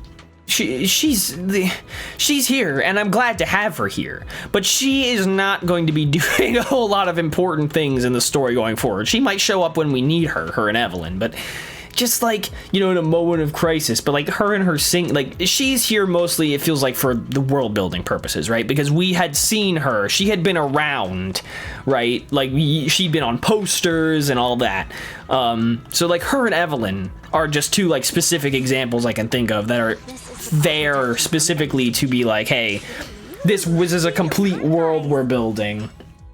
And you know, because Astra, you could see her, like, she's on a poster in the video store, for crying out loud. Like, there's all kinds of stuff. And, like, you know, even this stuff with Anby, like, I'll probably come back. Actually, now that I think about it, I'll probably do a couple special episodes on recording. Like Anby's, I want to do Grace's, and I want to do Harumasa's. Yeah, like, it feels like they're really building a lot of different parts of this world, and I don't know how much of it will, and I guess I'll do triggers as well. I don't know how much of it will actually play an important role in the overall narrative, right? So, we've really thoroughly explored both Vivian and Hugo. And it seems like, part of me feels like, and this is probably a no-brainer to anyone who's played a game like this before, but it feels like they've established a lot of different characters here. I don't want to say for the sole purpose, but like for like a strong reason why they might have established this many different characters that have so many different roles and are, you know, take place in so many different areas, that the people who are writing the story can call upon a character, or a set of however many characters, that not only would have motivations to interfere and get involved with whatever they happen to be writing at the time, but also would have, like, it would make sense for them, right, to like get involved with not only us because we're their friends, but also that, you know, it doesn't feel like it comes out of nowhere, and it feels relevant to, you know, like, it doesn't feel out of place to call upon them, you know, or for the writers to call upon them. So there's a lot of different characters that can potentially get involved with the story going forward for a variety of different reasons. It just so happens, like, it just depends on where the writers are taking the story going forward, right? So it's completely up in the air. So I'm very curious what they're gonna do starting in 2.0. But this has been really, really, really fun.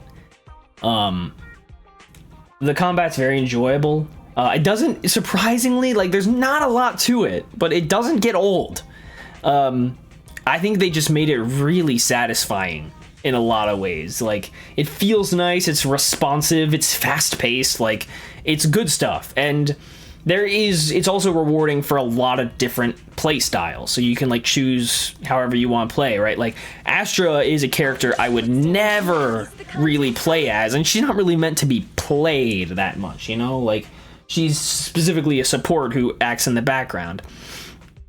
Like I have, especially in real-time combat, I've always preferred like very fast-paced, hit a lot in a short amount of time, hard hitters, and just people that are agile. I mean, you can tell by a lot of like my favorites here: Miyabi, Evelyn, Juen, characters that are fast and can move around really well. So yeah, like the combat's been fun. I think the story's been really interesting. Again, it does feel like it pivoted, but it's evolved in a really nice way as well, because it kind of again started kind of inconsequential. Then with each new chapter, it did feel like it was, you know, we were learning more about the overall world and what was happening in the background, and how it was relevant to what was going on. And then it really got in deep with like the sacrifice stuff. Like we learned way more about the sacrifice stuff and all the power imbalance and power struggles that are happening in the city in this epilogue.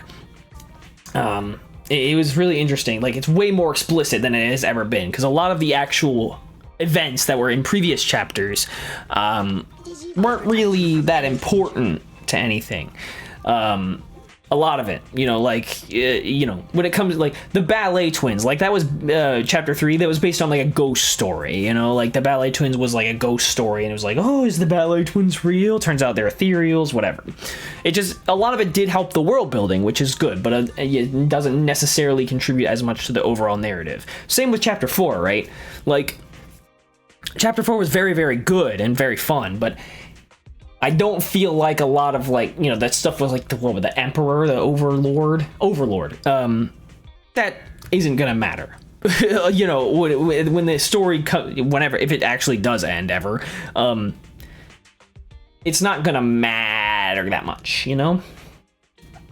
So I don't know, it's interesting.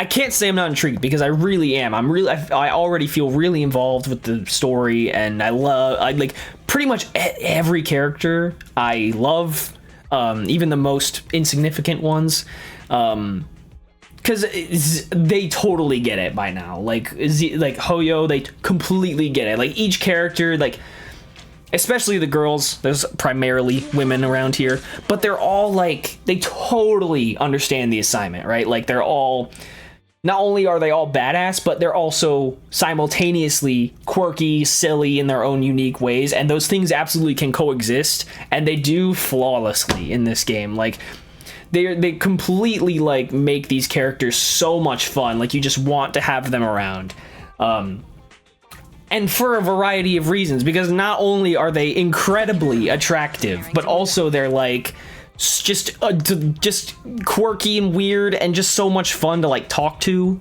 and they're all written like so well. Like again, everyone involved just understands the assignment, and like a lot of the dialogue is fun, really bounces off well, even like in the main story and everything. Man, it's just good, you know, it's just fucking good, man.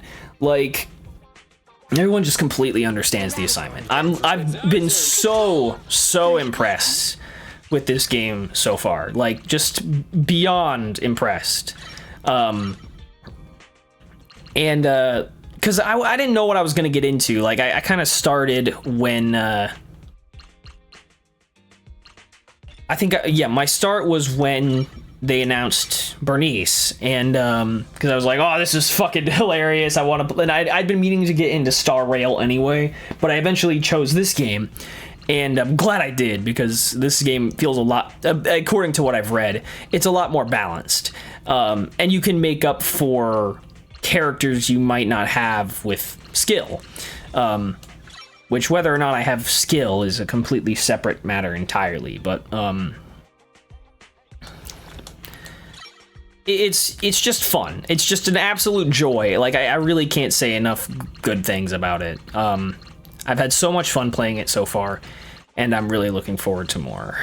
So that's really, I mean, what else can I ask for, you know? So yeah, like I do come back like every day to do dailies. Like I'm completely locked in. So I just really am having a good time.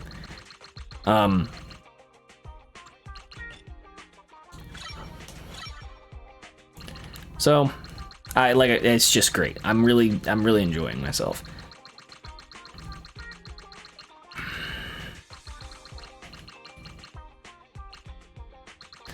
So, just what a gift.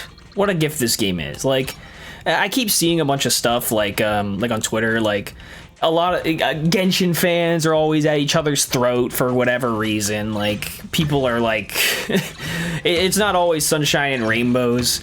But yeah, like I can't help but love it. You know, like this game, it just hits, it ticks all the boxes for me. I'm having a great time.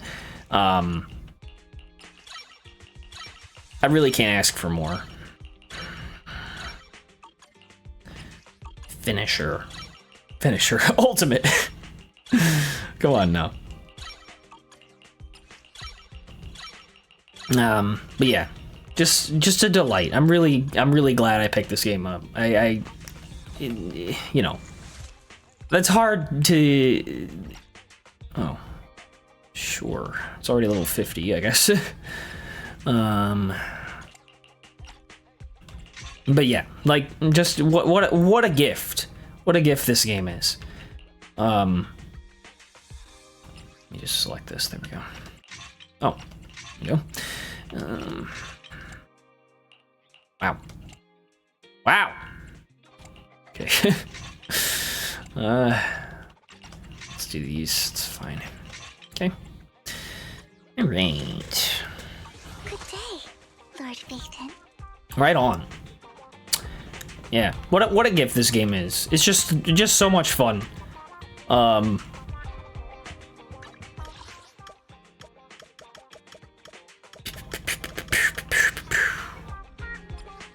Hi Vivian.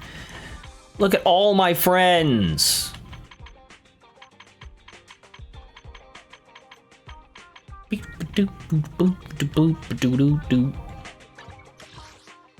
All right. Yeah, I don't think I really have anything else to say. I'm gonna call it here. I pulled Vivian. I'm a happy boy. So yeah, I'm done.